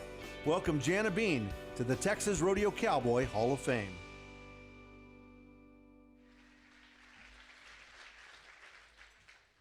Well, gosh, what an honor to be up here and to have the opportunity to accept this award. I'm not real good at speaking, like some of the others have said, but you know, first and foremost, I have to thank God for the opportunities that He's blessed me with, and the family members and all of the opportunities. I mean, I wouldn't have them without Him. I grew up on a ranch, and my parents set myself and my brother and my sister, who are here today, set us up to be able to go and rodeo. We didn't have a lot of money, and they did everything they could to help us get down the road and do what we could do. We rode ranch horses, but you know what? We had a blast doing it, and I grew up rodeoing as a family, and then I was blessed to be able to marry into a family that is so supportive and is a ranching family as well. And they are as supportive as could be, and I couldn't be where I'm at today without my husband Breck and my son Jim Breck and all of my family members who are here. Rodeo is extremely special to me, just mainly because I have done it as a family, and my family is the most important thing to me, and there's no way I could have done it without them and their support. I've always said that you can't get to be successful without help, and the team I have behind me is who's helped me get to where I'm at and made me who I am today. And I want to thank the board members and the committee and Bobby Scott for nominating me. I just can't tell y'all what this award means to me. Thank you very much.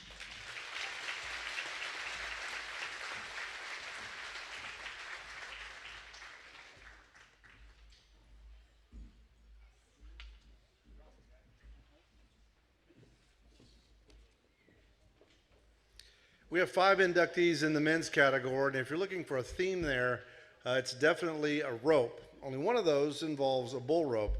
The other 4 inductees, you have everything covered from tie-down roping, team roping, and steer roping. The first inductee, Scott Snedeker. Scott Snedeker began his rodeo career team roping. He played basketball in high school and then attended college in Uvalde, Texas. He was a Texas high school team roping champion in 1992 and a college team roping champion in 1995. After high school and college, Snedeker focused his abilities on steer roping. He's a 4-time steer roping world champion. Snedeker has made 20 trips to the national final steer roping, where he's also claimed the average title 3 times. He's also won the Pendleton Roundup 3 times, Dodge City 3 times, and Deadwood 3 times. Snedeker is also a 2-time champion in San Antonio, and his career earnings are more than $1.4 million. Scott Snedeker resides in Fredericksburg, Texas, with his wife Kelly and his children Colin and Callan. And today he becomes a member of the Texas Rodeo Cowboy Hall of Fame.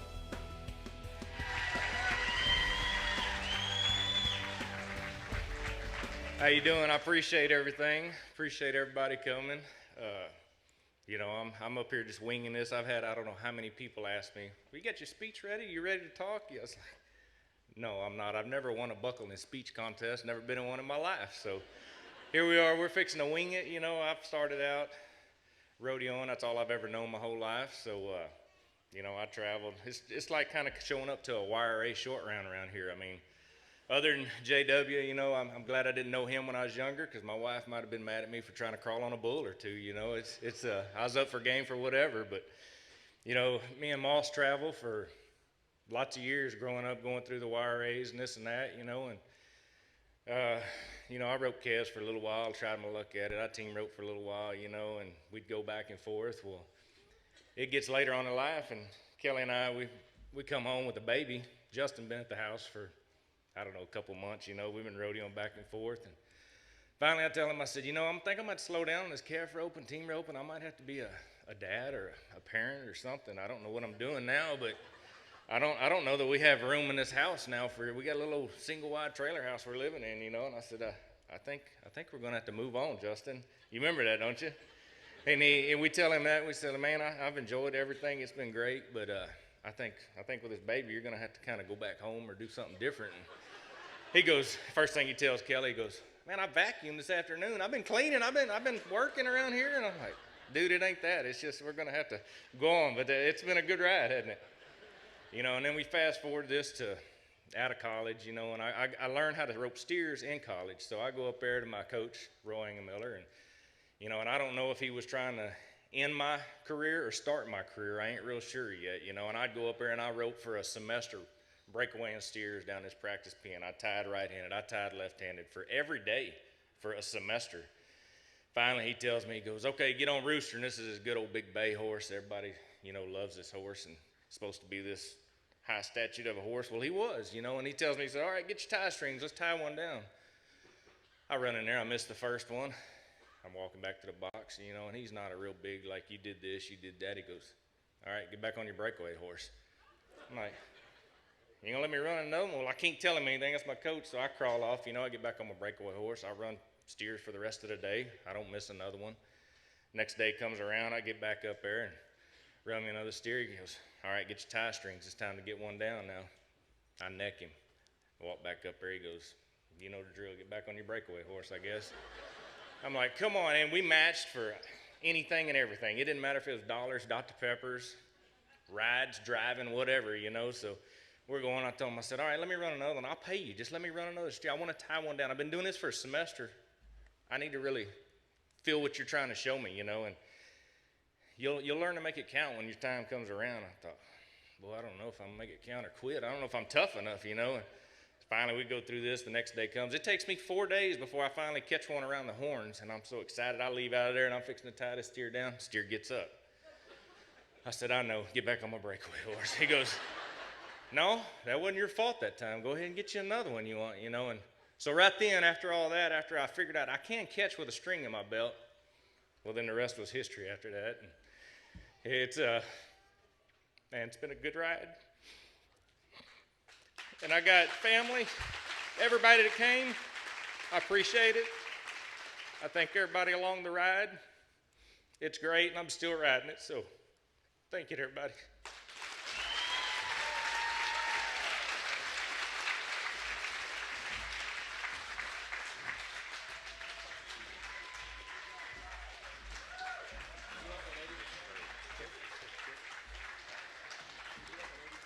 We're going to ice Justin Moss just a little bit. We're going to do the drawing for a $1,000 pair of boots. Good at Lusky's or Ryan's, and you can redeem at Cavender's right here in the stockyard. So let's see if Justin can handle the pressure. Just make him wait just a little bit longer.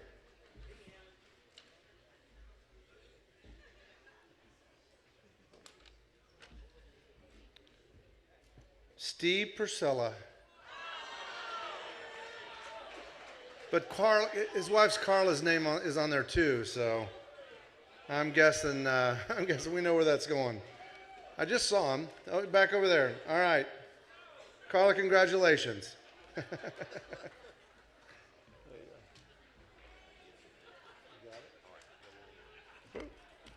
All right. Next inductee, Justin Moss.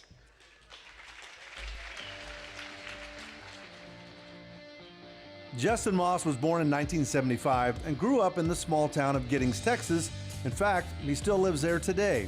He attended Wharton Junior College and received an associate degree in farm and ranch management. He began his roping career at the age of 12, and after competing in junior high and high school rodeos, Moss went PRCA, getting his card in 1996.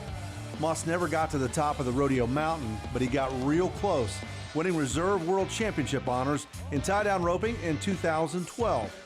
It was a nice compliment to 8 trips to the national finals, the first in 2000, the last in 2013. Moss qualified 17 times for the Texas Circuit Finals, winning the title and the average twice. Moss's major wins include Houston 2 times, Denver twice, Greeley twice, Dodge City on 2 occasions, plus San Antonio and Austin, leaving him with career earnings of more than $1.3 million.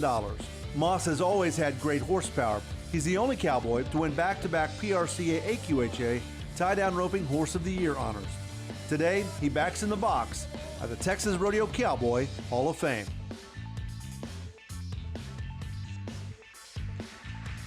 Wow, what a true honor. I want to start by saying I love my Lord and Savior Jesus Christ, my family and friends, and rodeo in that exact order. And I love rodeo a lot. So good calf horses would probably be a close fourth in that order. And I have been blessed in my career with some of the greatest. I do want to address the fact that I did move out of Colton's room and I lived in my trailer outside for a little while when the Snedekers kicked me out of the single wide trailer house. We've come a long way from there though, Scott. You're right, a long way. Wave at Thomas across the pasture every morning. But it has been a phenomenal time. It's a great day.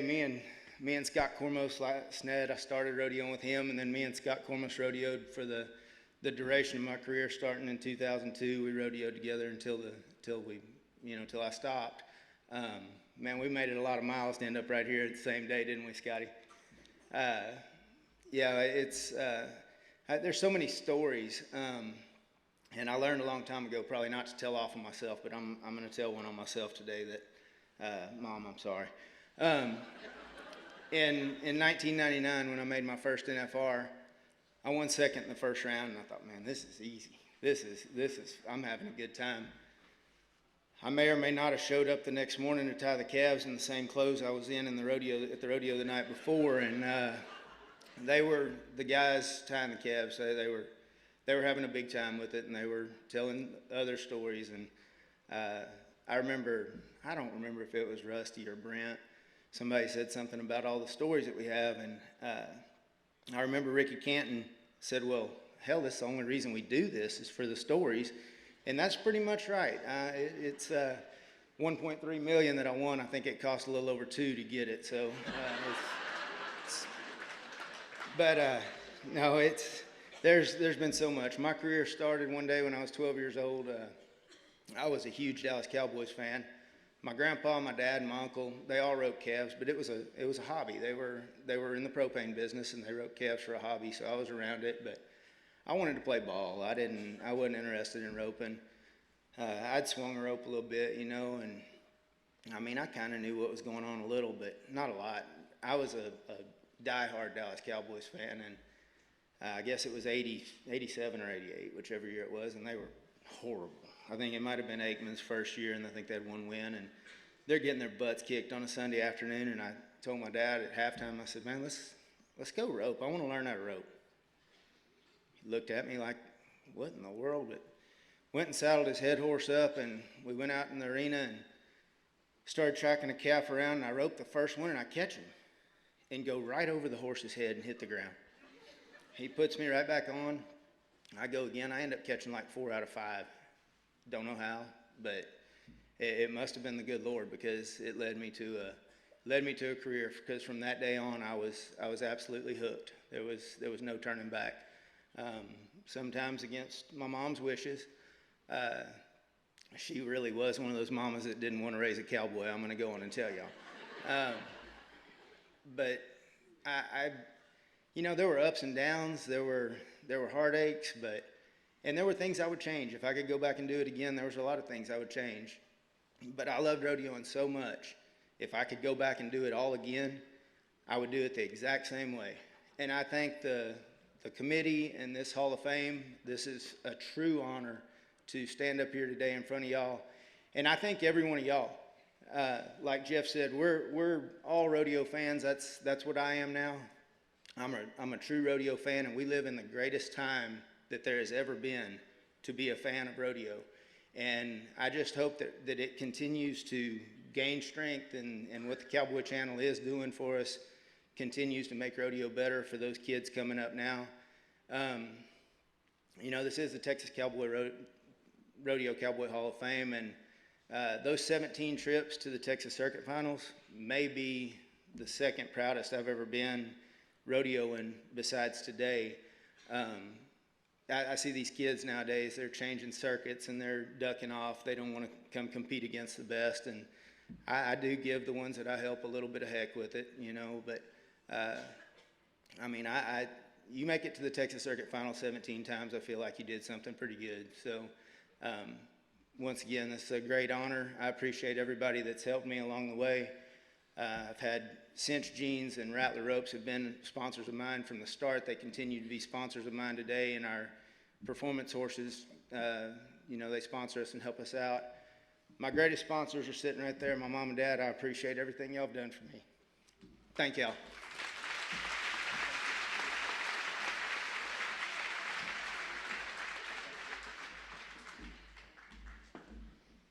We have picked up a couple more snippets, by the way, and I think from Justin's speech right there, it's bad decisions lead to good stories. There's a lot of truth in that. And earlier, it's alcohol will always showcase your ignorance. So I'm gonna write those down too. My goal when I'm on television is not talk myself into a corner. Right? Just don't step out there where you're on the plank. And I've done that a few times. And a few years ago, Cade Swore didn't make it to the NFR in tie-down roping, but he wound up, I think it was his girlfriend at the time, made it in barrel racing. And so Cade, you could see Cade leading this horse down the tunnel every night, and I think Butch Knoll started it. But we had some fun at Cade's expense. And we talked about, and literally I think that's way more dangerous than riding a bull, trying to be between the concrete wall and the fence with a barrel horse. But we had quite a bit of fun over that. And then later that summer, I'd been at the National High School Finals Rodeo, and I stopped in there at Cheyenne, and they feed the contestants there. It's great. And I walked in and sat down, and I looked straight to my left, and there's Cade Swore. And I said, it was Butch. It was Butch. He wasn't buying it. But I kind of lead that because our next inductee, we've talked about him a lot where he was competing in Waco or at the National Finals Rodeo. And I think he's one of those guys that has proven that size doesn't matter. Joe Beaver says he doesn't realize he's not 6'2", and how scary would it be if he had been 6'2" during his career. But our next inductee, Scott Kormos. Scott Kormos is proof that dynamite comes in small packages. Originally from Teague, Texas, Scott is known for his fast hands and smooth runs. His rodeo accomplishments include 2002 Resistol Rookie of the Year, an 8-time qualifier for the National Finals Rodeo, the first in 2004, the last in 2013. In 2010 and 14, he won the All-American Pro Rodeo Finals. He's qualified for 8 Ram National Circuit Finals. He's a 17-time Texas Circuit Finals qualifier, a 2-time College Finals qualifier, and his PRCA career earnings are just over $1.1 million. The list of rodeos he's won includes Cheyenne. He's a 2-time champion in Houston. He's won twice in Greeley. He's won Rodeo Austin, in Ellensburg, San Angelo, Pecos, Prescott, Abilene, and Amarillo, and so many more. Today he hosts tie-down and breakaway roping schools in Buffalo, Texas. Please welcome Scott Kormos to the Texas Rodeo Cowboy Hall of Fame.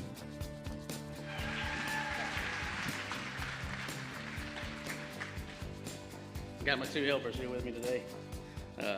First off, I just want to thank my Lord and Savior, Jesus Christ. I want to thank the Texas Rodeo Cowboy Hall of Fame Committee. I'm honored, very grateful for this. Growing up, I just wanted to rope, and like Jeff said, I was smaller and I had to work a lot harder. But I dedicated my life to it, and I've had a lot of great people that have helped me through the years.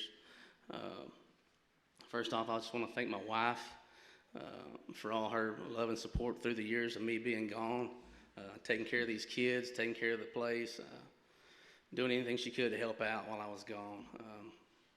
I want to thank my dad for the countless hours he spent with me in the arena growing up, teaching me and helping me and doing whatever he could to make me better. And it wasn't just about roping, it was about life and how to be a good man. And things you need to do and do them right.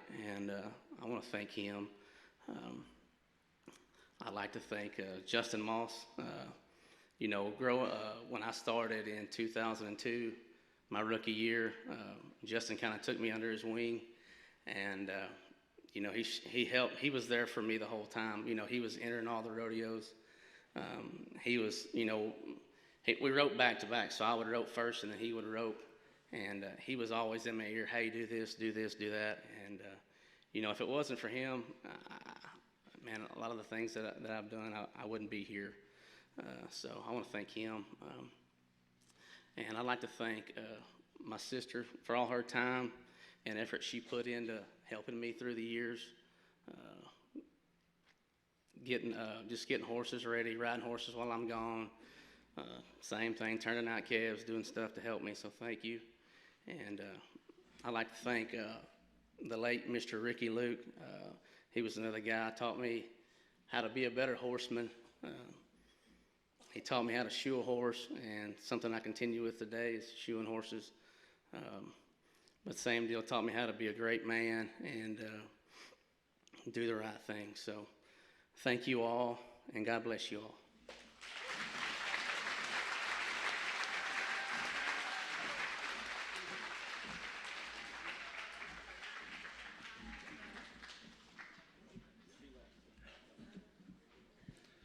I've had a front row seat for rodeo history, and I've seen empires rise and empires fall. And a few times I've been pretty prophetic in saying, hey, this guy's going to win a world championship. And so I met J.W. Harris. We were doing championship bull riding. And J.W., I'd watched him ride a couple of times. And when I really saw the fire from him, we shot media, and we had like computers set up, and J.W. had come out of the arena. I don't even know where we were, and pretty much just threw his bull rope all the way through our computers. And I was like, oh, thanks, J-Dub. That was awesome. But we shot a cinch commercial with him, and I saw this swagger that he started to have. And so I talked about that a lot on the air, and J.W. was finally like, stop with the swagger. But that swagger won him 4 world championships and really almost 2 more. Our next inductee, J.W. Harris. J.W. Harris was born in 1986 in Coleman, Texas. His father, Mark, was the Texas Circuit Rookie of the Year in 1989. J.W. got an early start in the sport of rodeo, beginning at the age of 4, competing in the American Junior Rodeo Association. He qualified for the National Finals Rodeo 9 times from 2006 to 2014. He also won 4 PRCA World titles and barely missed on a couple more. He also won 2 NFR Average titles and qualified for the Texas Circuit Finals 6 times, winning 3 Texas Circuit titles. JW has competed and beat the best bull riders in the world, from the PRCA to championship bull riding and the elite Built Ford Tough PBR Series. He's won bull riding championships in Reno, Ellensburg, San Antonio, Houston, Fort Worth, Austin, and San Angelo. His PRCA career earnings, more than $2 million. JW now lives in Goldthwaite, Texas with his wife Jackie and their 2 children. Today, he rides into the Texas Rodeo Cowboy Hall of Fame.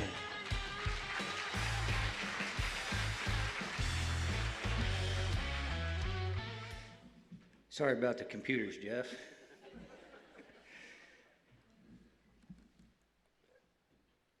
Whenever Daryl called me and said that he wanted to nominate me, it was just a pure honor, privilege,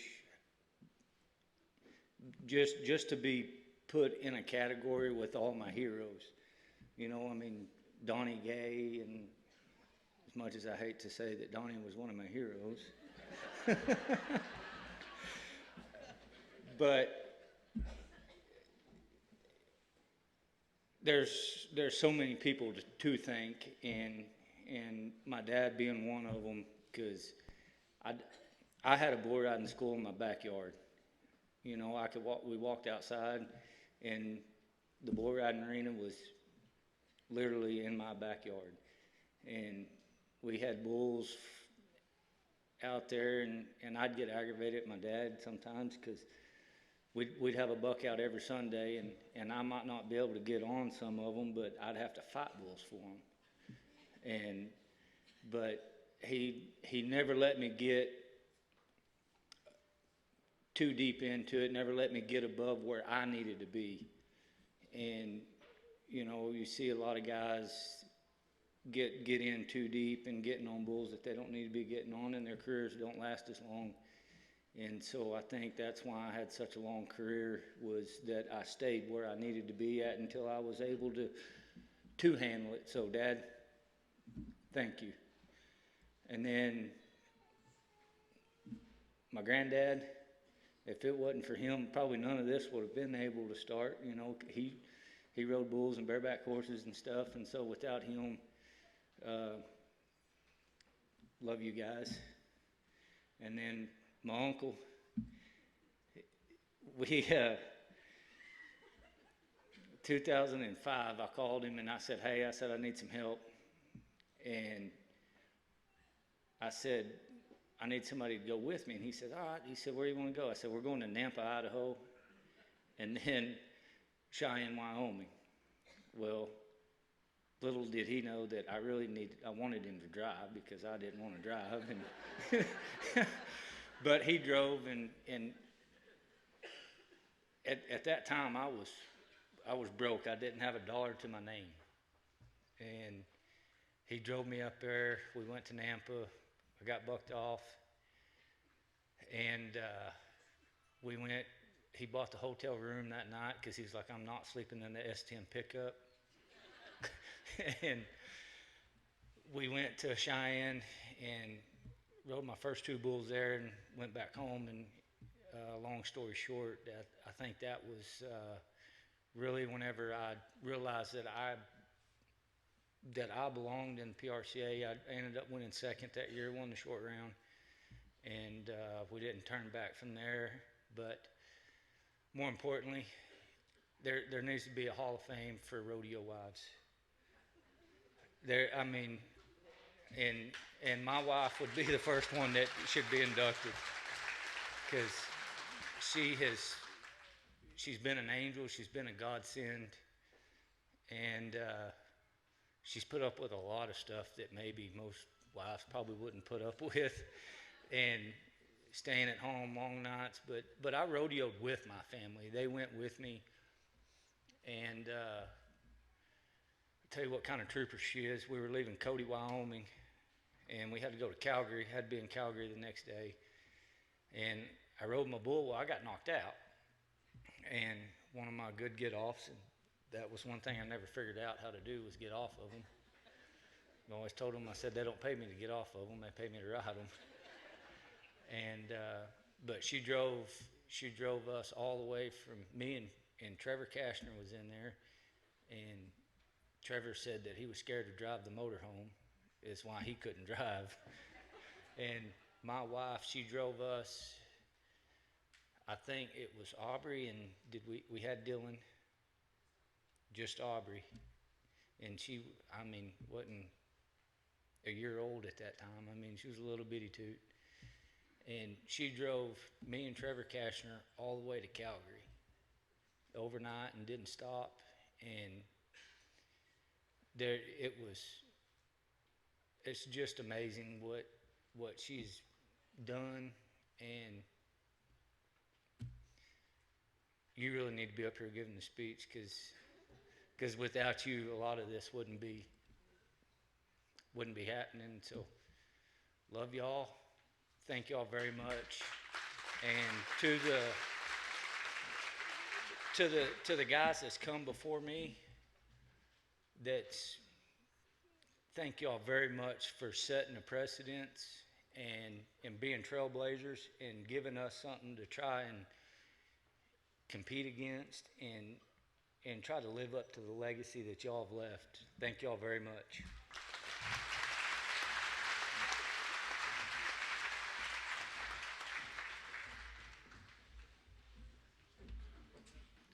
By the way, if you purchase something at the live auction or the silent auction, you need to go back into the silent auction room and settle up before the evening's over with. I agree with JW. There should be a Hall of Fame for rodeo wives. It's like it's the motivation for Beauty and the Beast. And I think the meanest rodeo cowboy and the sweetest wife that I can think of is Jim and Sharon Shoulders. I was doing a commercial for Gold Buckle Beer, and I'm in Tulsa, and we're shooting the commercial. And I was like, we got to have a world championship buckle. This ain't gonna make any sense to do this commercial. So I'm like, who do I know that's somewhat close that I could get a buckle from? So I called Sharon and said, hey, feel free to say no. But I said, I'm shooting this commercial, and she's like, oh, come down. Come down. I've got all kinds of buckles here. So I go down there, and she gives me Jim's 1959 all-around world championship buckle.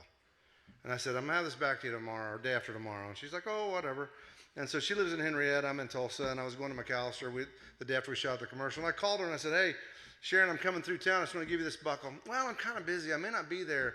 Just put it on the hot tub in the back.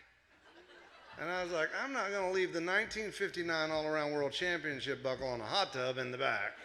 I said, if I have to sit here 4 hours waiting for you, I'm good with that. But she showed up shortly after that. But I agree with you, JW. There should be a Hall of Fame for rodeo wives. Our final inductee really is lucky that he's in because of a rule change. So they dropped it. The minimum to get into the Texas Rodeo Cowboy Hall of Fame is 26 world championships. And thank goodness he won that last steer roping world title. Boom, he's eligible. Trevor Brazil. Trevor Brazil is the undisputed king of the Cowboys, and he has the rodeo resume to back it up. His career earnings are more than $7 million. His world titles include 14 all-around world championships, 3 tie-down roping world titles, 1 team roping heading world championship, and 8 steer roping world titles. He's an inductee in the Pro Rodeo Hall of Fame, the National Cowboy and Western Heritage Museum, the Texas Cowboy Hall of Fame, the Texas Trail Hall of Fame, the Ellensburg Rodeo Hall of Fame, the Texas Sports Hall of Fame, Cheyenne Frontier Days Hall of Fame, the Pendleton Roundup and Happy Canyon Hall of Fame, and a winner of the PBR Ty Murray Top Hand Award. Trevor grew up in Amarillo and played basketball for Crum High School. A great athlete, but his true north always pointed to rodeo. Brazil attended Vernon Junior College, where he was a regional tie-down roping champion, but pro rodeo was calling. Today, Trevor lives in Decatur, Texas, with his wife Shatta, a barrel racer, and their 3 children, Treston, Style, and Swayze. Please welcome the King of the Cowboys as he adds another impressive accomplishment to his highly decorated resume with induction into the Texas Rodeo Cowboy Hall of Fame.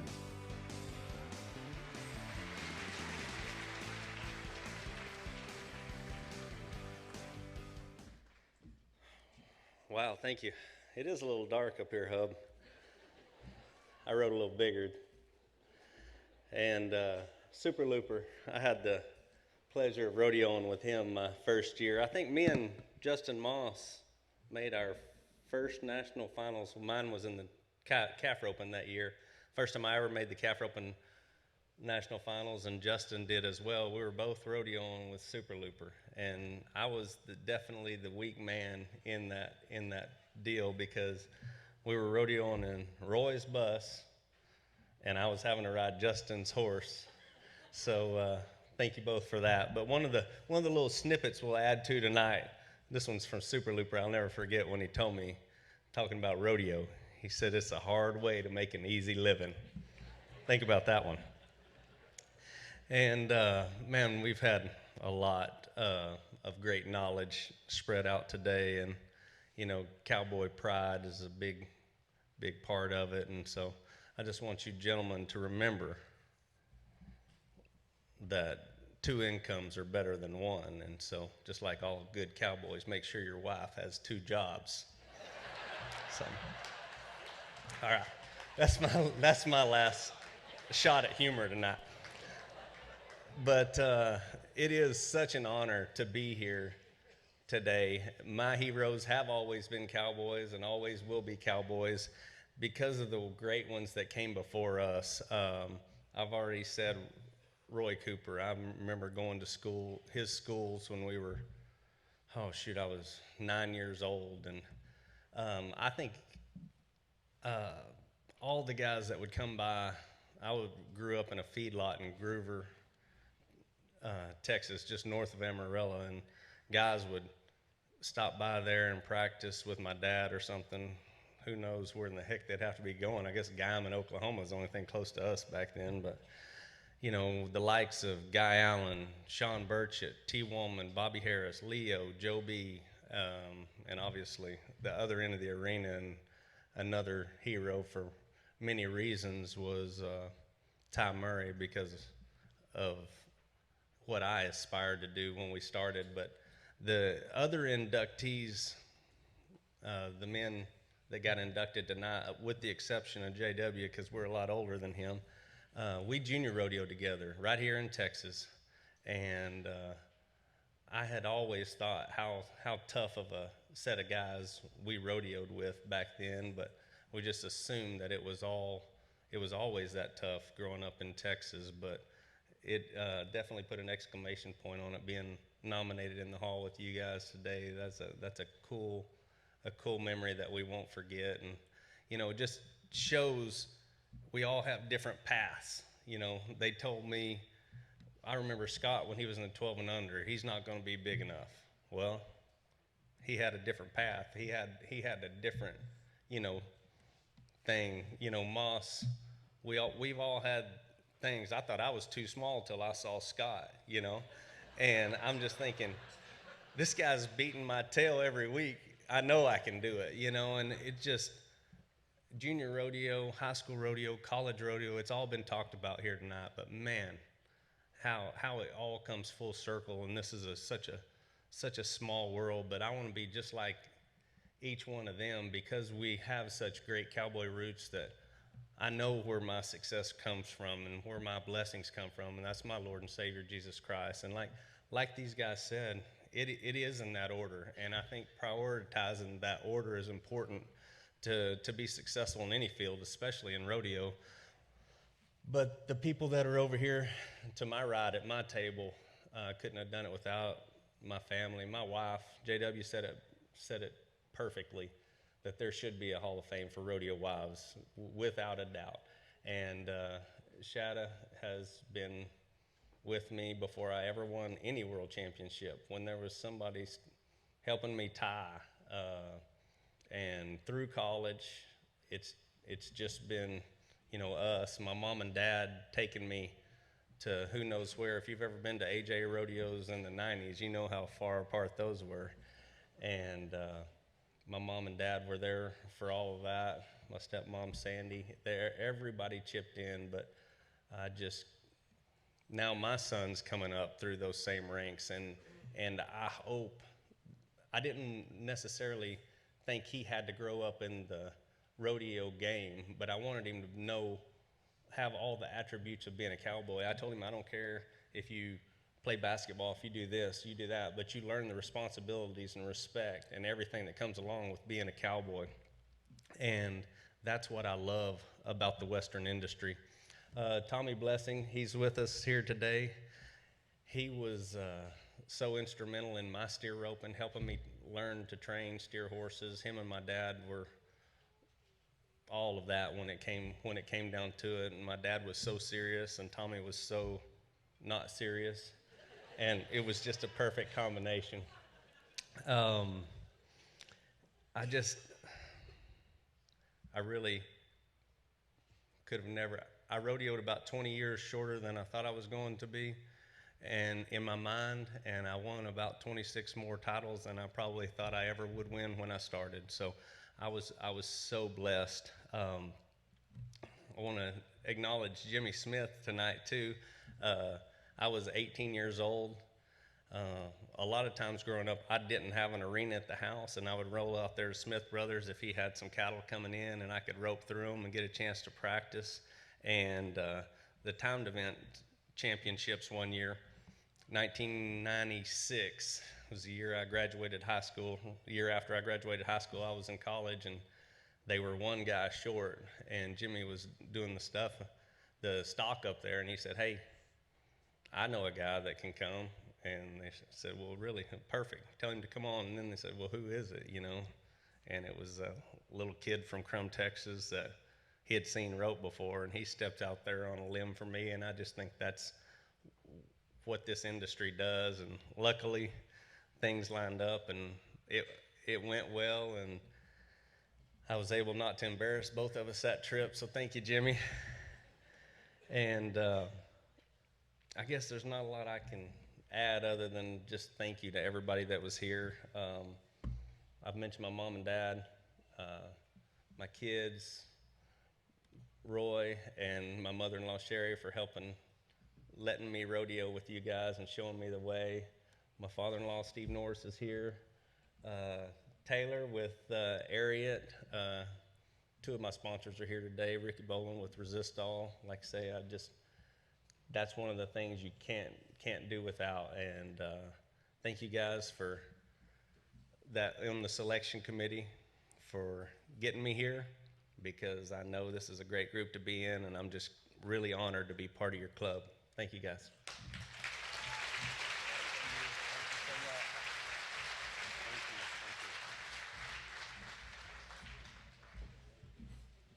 Nominations for the class of 23, I think, is open through the end of August. So if you have somebody that you'd like to nominate, you can get that done. Don't forget to go back over where the silent auction was and settle your bill. How about one more round of applause for the class of 22? Amazing stuff. Thank you guys for coming out, and thank you for supporting the Texas Rodeo Cowboy Association.